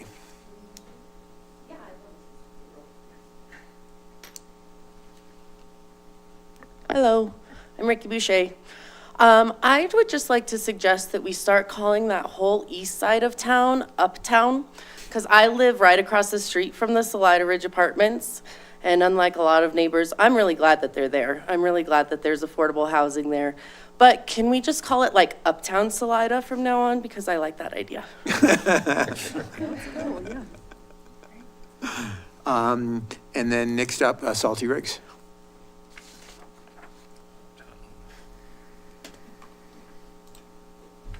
I was actually signed up just in case other people had signed up and I wanted to rebut, but I'd heard the new rule. But now that I my took all name's the on joy there- out of it, huh? Yeah. But now that my name's on there, I guess there's a little bit that I can add. The COC is amazing. Betch has been a part of it for 2 years now, and they're making a lot of headway and getting organized. Just the last meeting even, we were talking about making like specific pathways and procedures for referrals for specific services and having that just like a standard operating procedure. So I'm really, the COC is amazing, and what's going on with Salida Ridge is a testament to that. And I also briefly just want to point out that some of those letters to the editor are a little bit classist about affordable housing developments. I've actually done a lot of, well, I say research, but I mean Googling and searching for data, and I can't find any studies that show that affordable housing leads to increased crime.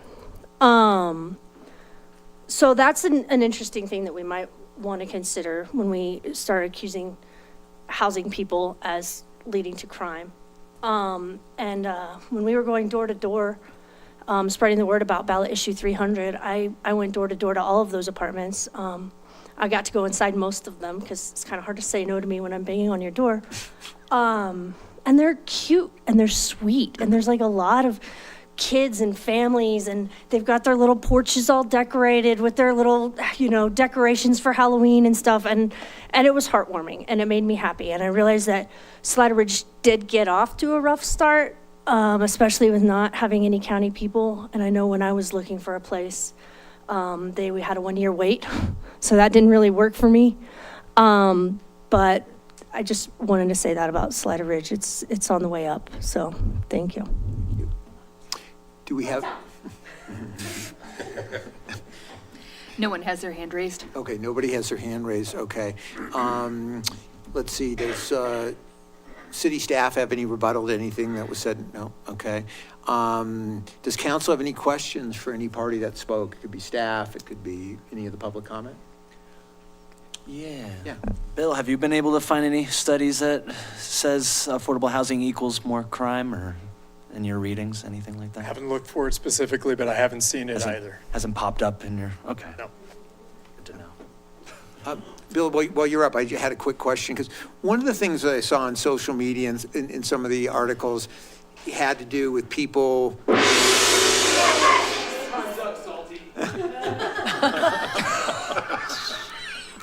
That is a con. That was the Excuse first me, Mayor, I gong need that's to use the ever popped in the restroom. council meeting, Yeah. I'll tell you that. Yeah, I don't even know where to go. We should have a gong when the time is up. I don't even know where to go with this, but I'll try. So my question is, I've seen on social media and everything, people talk about, well, you know, it wasn't a competitive bid process. And I was hoping maybe you could share a little insight into, with these LIHTC projects, the competitive nature of them. I don't know all the details, but I just remember when we got that award, how excited people were, because we felt like we had this really big need in those income levels, and the only way we could possibly touch it is through the low-income tax credit. So a couple points of clarification. The way that particular project came about was indirectly through our inclusionary housing program. The developer of Confluent Park was actually the one who engaged with Commonwealth, the LIHTC developer. And so through the PD down there on Confluent Park, they were allowed to provide the housing, the inclusionary housing, through the LIHTC project. And Commonwealth is one of, a whole bunch of LIHTC developers that are out there that utilize these tax credits. So because it was done through the private ownership of the land, they were if I recall, they were able to engage directly with that LIHTC developer. We served more or less as a pass-through to Commonwealth with that community development block grant to assist with the project to make sure that it happened, because it needed to be through the municipality for those funds. So it was, but you're right, those funds are incredibly important to have to make a project like this work, because very often the rental cost does not pay back the actual cost to build and develop a project like this, especially if there has to be on-site management, which there generally is, and other services. So this grant helped fill the gap between the actual cost of the project and what people will be paying for there at 30 to 50% AMI. Very important grants. I mean, there's other sources of that money, but a CDBG is a good one if you can get it. Thank you, appreciate it. Councilmember Nacarado? You might have said this already, but the low-income tax credit then restricts the building to being at that 30 to 50% AMI. Is that correct? It does. My understanding is that because of the federal rules, it cannot be in perpetuity. It's generally got like a 30 or 40-year horizon. Generally speaking, they renew that. It's always renewable. So they tend to add on for another 30 or 40 years, and then they'll assess the shape of the building and everything else, its performance. Thank you. Councilmember Fontana? Oh, great, thanks. So, Bill, you had said that the first building was definitely for Fremont County and outside of Chaffee County, and the second building was Chaffee County. Is that still how it is, or are we mixing, or is it just one is one purpose and the other is the other people?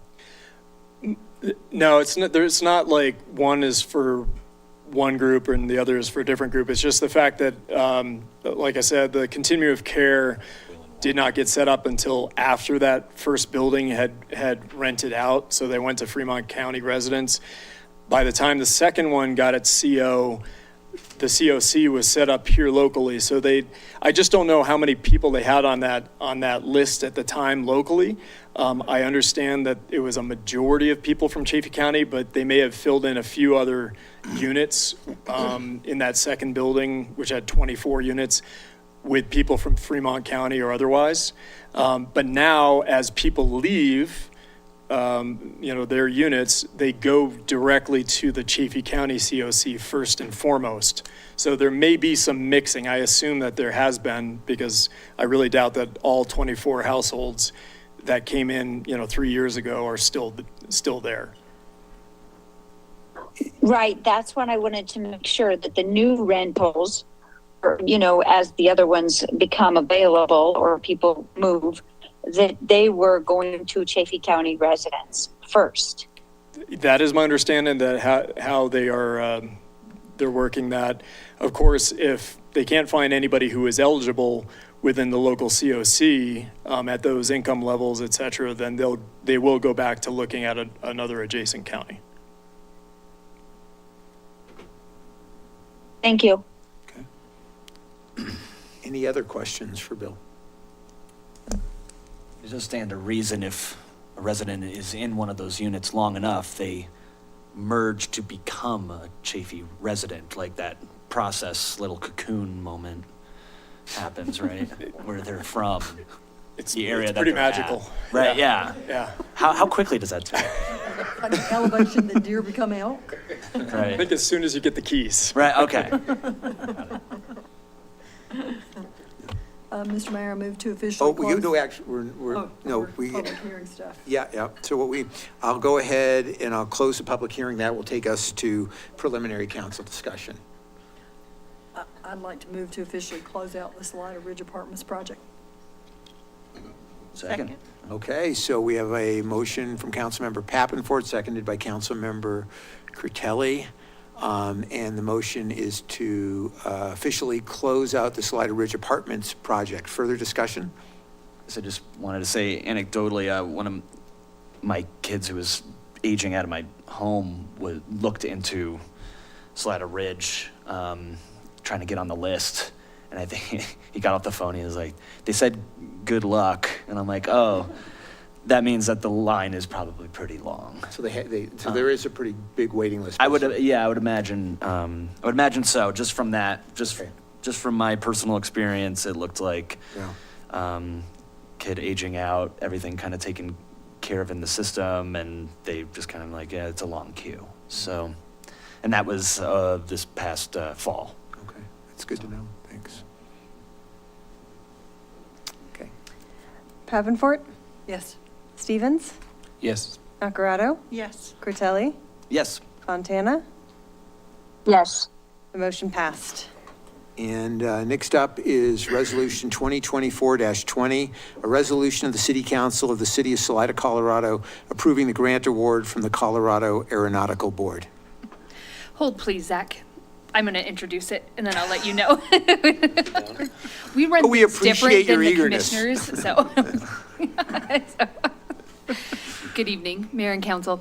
So as you all are aware, Chaffey County and the City of Salida own and operate the Harriet Alexander Field. And as such, we are financially responsible with Chaffey County to provide for improvements at the airport.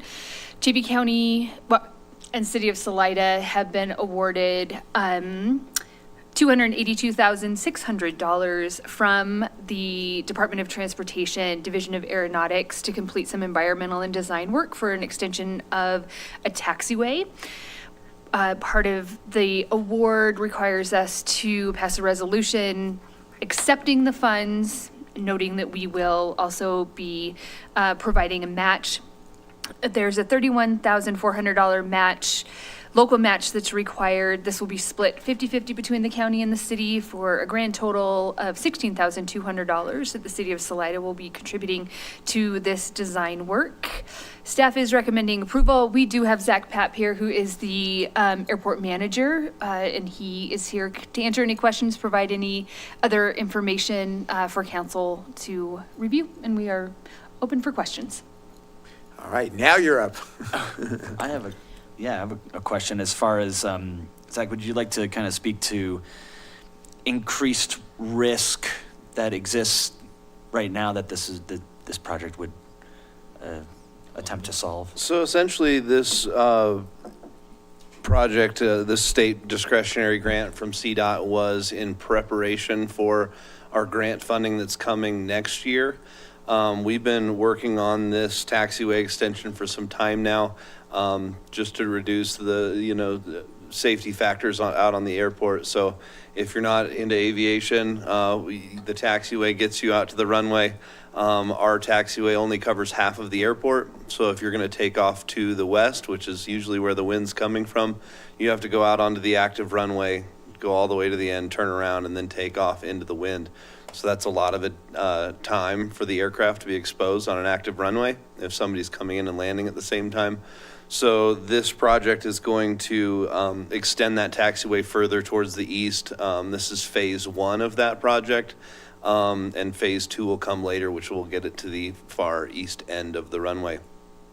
We've been pooling all of our FAA AIP grant funding as well as our BIL grant funding that we got towards this project. And I think the state saw that we have a lot of grant funding coming, but we didn't have enough. And so they decided to give us this grant to do all the design, engineering, and environmental this year, so that next year when we come to getting our AIP and BIL grants, it'll be shovel ready. We can start construction. So it's really nice that the state gave us this grant. The total's $315,000 for the project. And so, all of our grants come with a match component to it. So we'll get state grants and then we'll match it with local dollars. So the grant, is $282,000 with a $31,000 match. And then just kind of going over what we'll be looking at next year for grants, we have $905,158 coming from our FAA AIP grant program. And then we have another $435,000 coming from our BIL grants that we've pooled 4 years of our BIL grants for. And then the state is also giving us next year another $500,000 discretionary grant towards that project. So it's going to be really good for the airport, for safety wise, as well as growth of the facility and the sustainability of the airport. Right now we're fully developed until we get this taxiway in. The city of Salida and Chaffey County own the land for more hangars, but there's no access to it. So this project will also be opening us up to where we'll have more area that we could potentially have hangars built on in the future. Other questions for Zach? Thanks. Okay, the 31,000 match, is that going to be split between the city and the county? Yes. So, our airport is pretty unique in the situation that we're jointly owned by the city of Salida and Chaffey County. A lot of other airports, they just have one sponsor. We have two. So all of our matching to all those grants is split 50-50 by the city of Salida and Chaffey County. So next year when we are matching those other grants, the match to the federal grant is $50,000 for one of them, the AIP grants, and then there's $24,000 for the BIL, and then there's $55,000 for the $500,000 state grant. So in total, quick math, $129,000 split between the city and county to get us a total of $1.34 million from the FAA and $574,000 from the state. That's what I call leverage. Yeah. And one thing that I will thank all of you as city council, I know a lot of this has been happening over the last few years, but when the state and the FAA look at giving grants to airports for these big projects, they look at your investment in the facility. And the more support we get from our local sponsors, from Chaffey County and the city of Salida, the more they see you guys putting money in, investing in the airport, the more money they are willing to give. So if it weren't for the investment over the last 3 years, we probably wouldn't be getting all these discretionary grants from the state and the FAA. So I appreciate you guys. Thank you.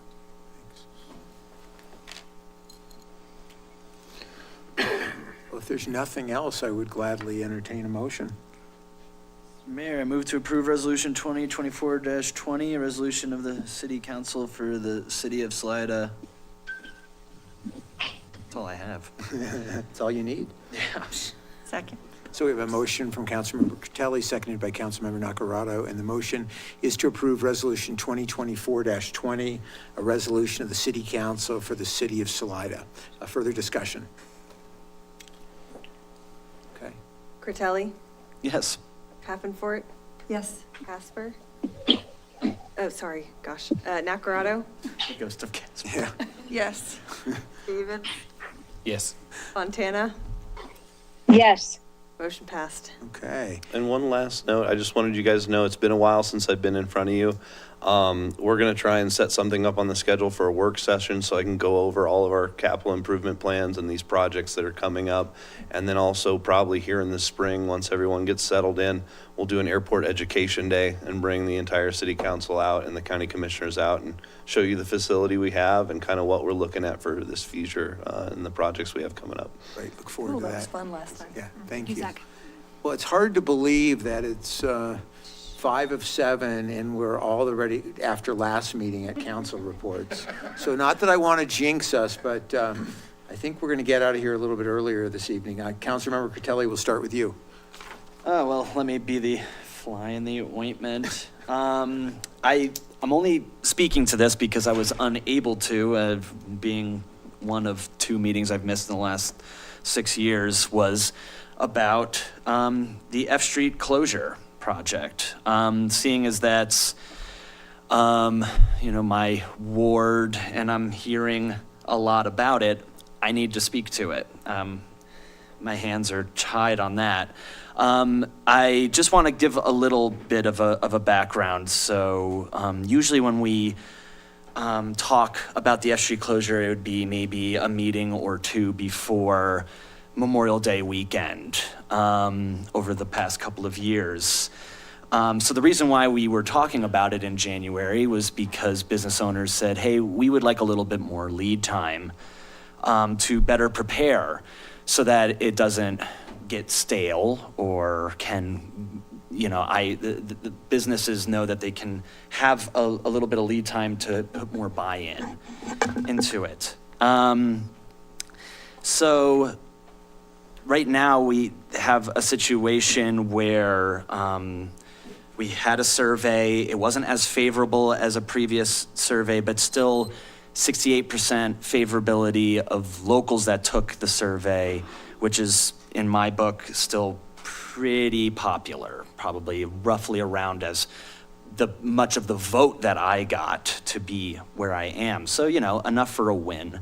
I think right now I am being reached out to by a lot of my local business owners, the ones that are favorable to it, because the ones that aren't as favorable, it's more of an impartiality. There's nobody that's really drawing a hard distinction of this actually hurt my business. If anything, at the worst, it appears that business owners are just impartial as far as it is whatever. It doesn't really affect my bottom line.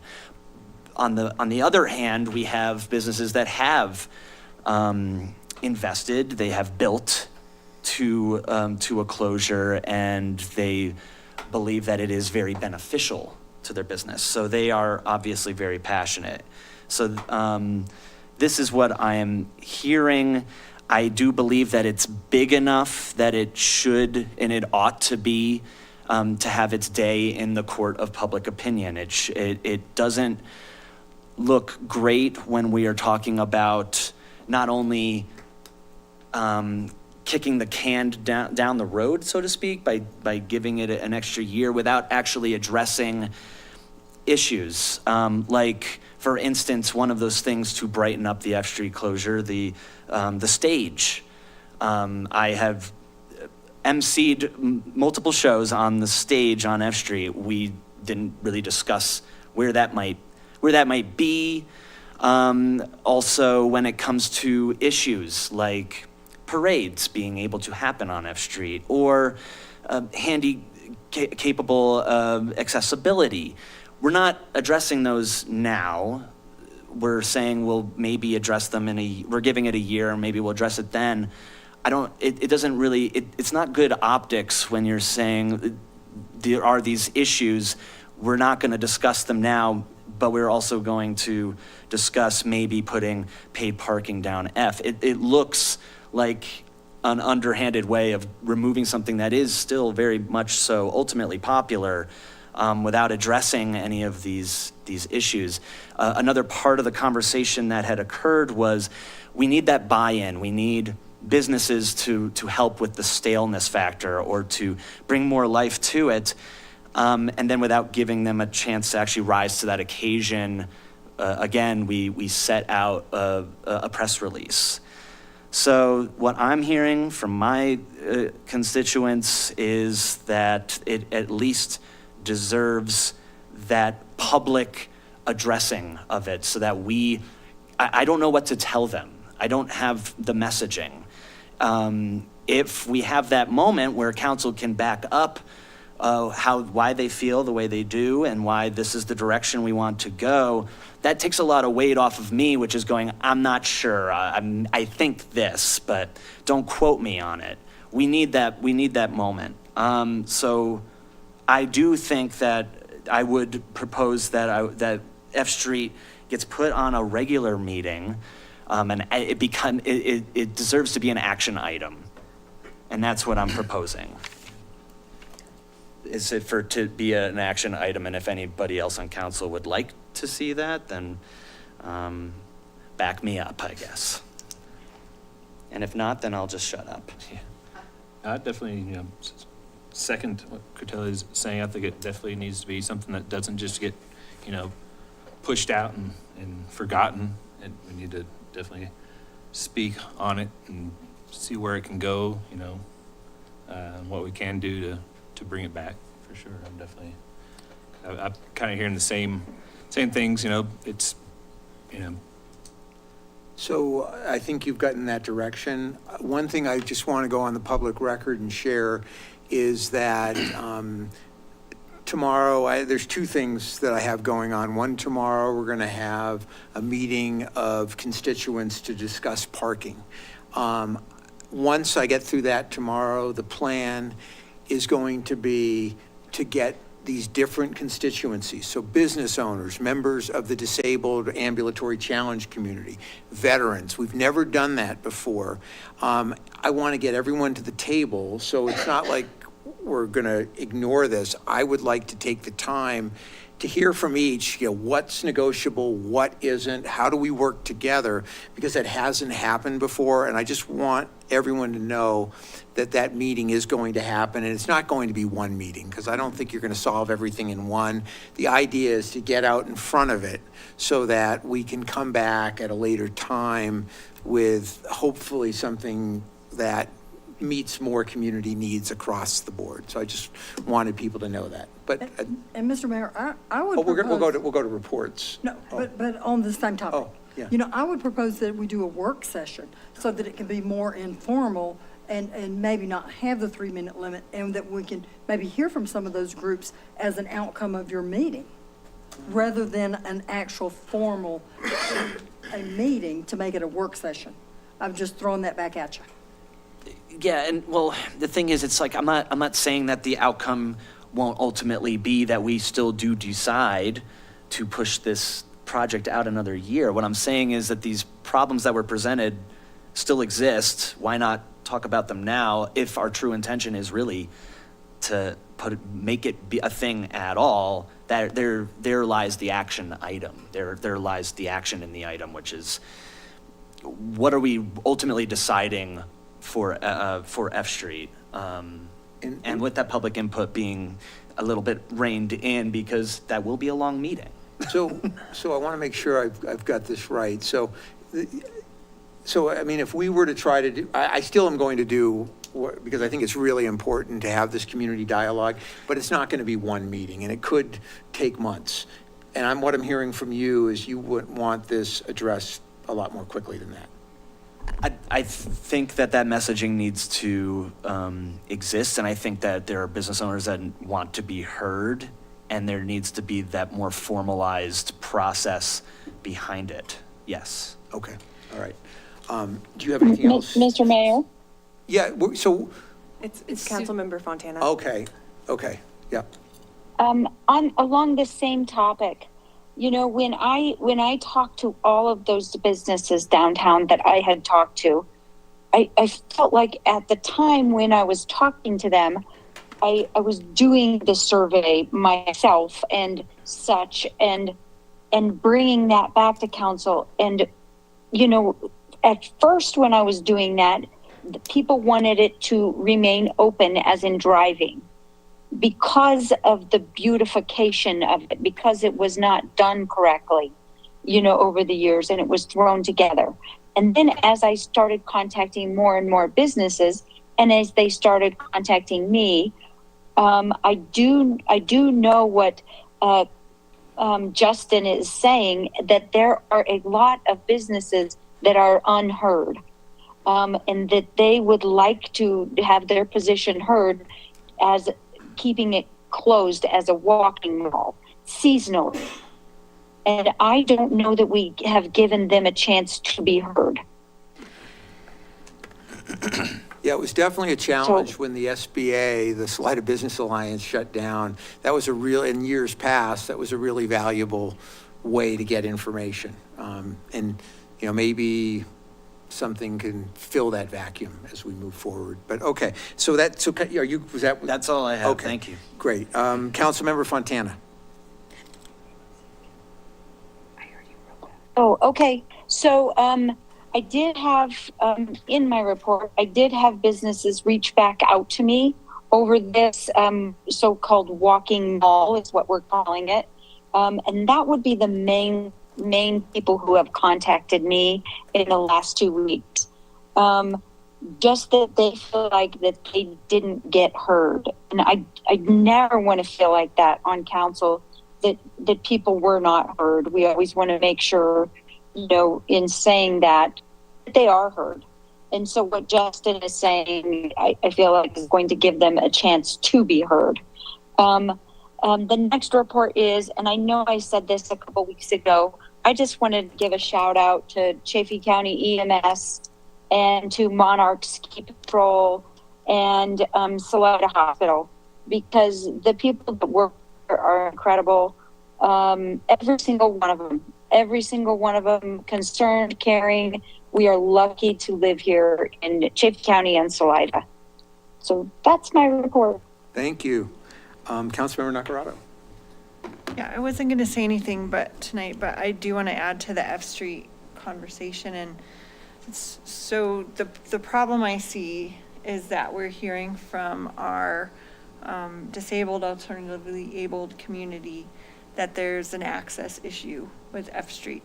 I don't think that we have the time before summer closure, especially in order to give those businesses the notice that they asked for, to address that. There's also a design work and construction project in the works to address access.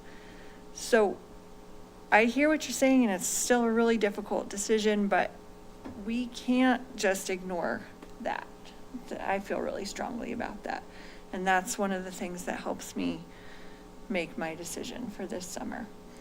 The other piece was what we heard about police and fire. And so if we are going to have an action item at every council meeting, I think a great start would be to hear from police and fire exactly what the issues are and start to discuss some ways that might be solved. And again, I don't think we're going to have time to do it before summer of 2024, but I would like to look to summer of 2025 to see if it's feasible.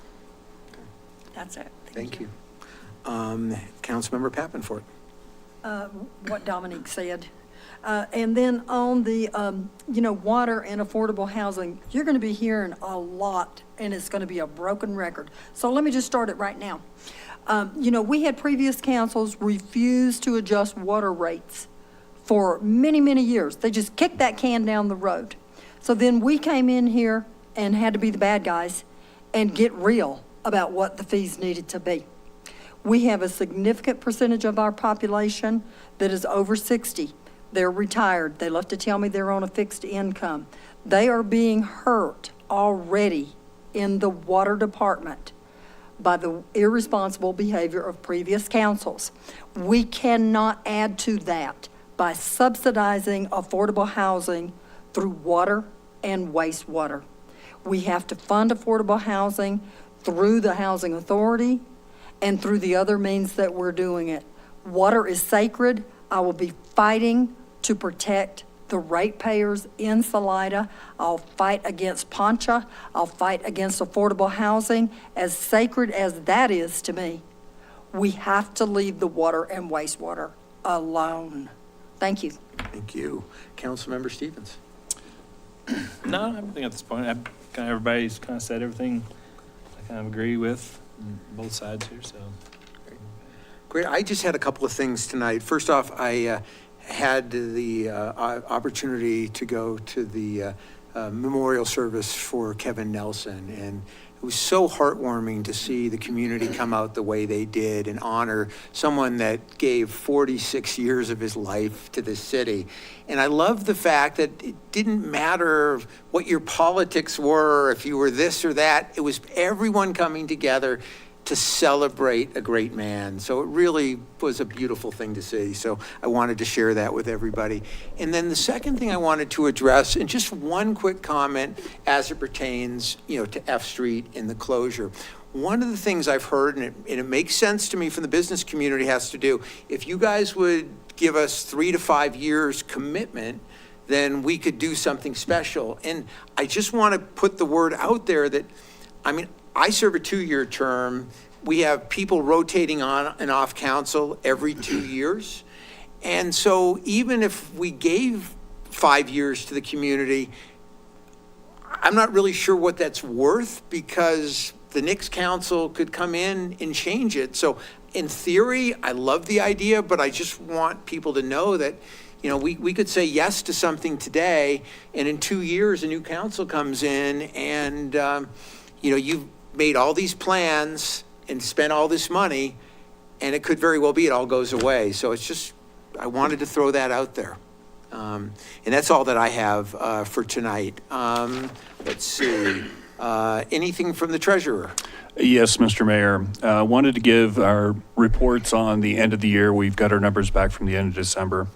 On our budget versus actual, we're tracking very favorable. We're looking really good with regards to the general fund. As far as sales tax goes, our December sales tax collections decreased by about $26,000, or about 3.1% as compared to December of 2022.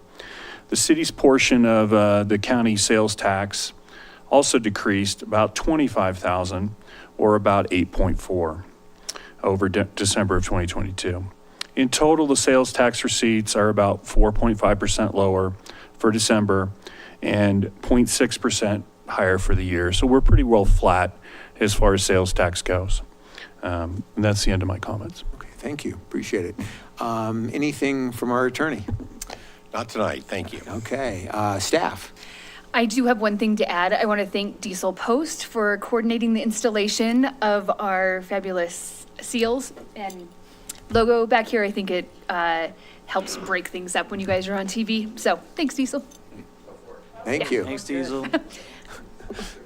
It doesn't matter what it is. My it's powers that of it is. observation are so legendary, I just noticed it.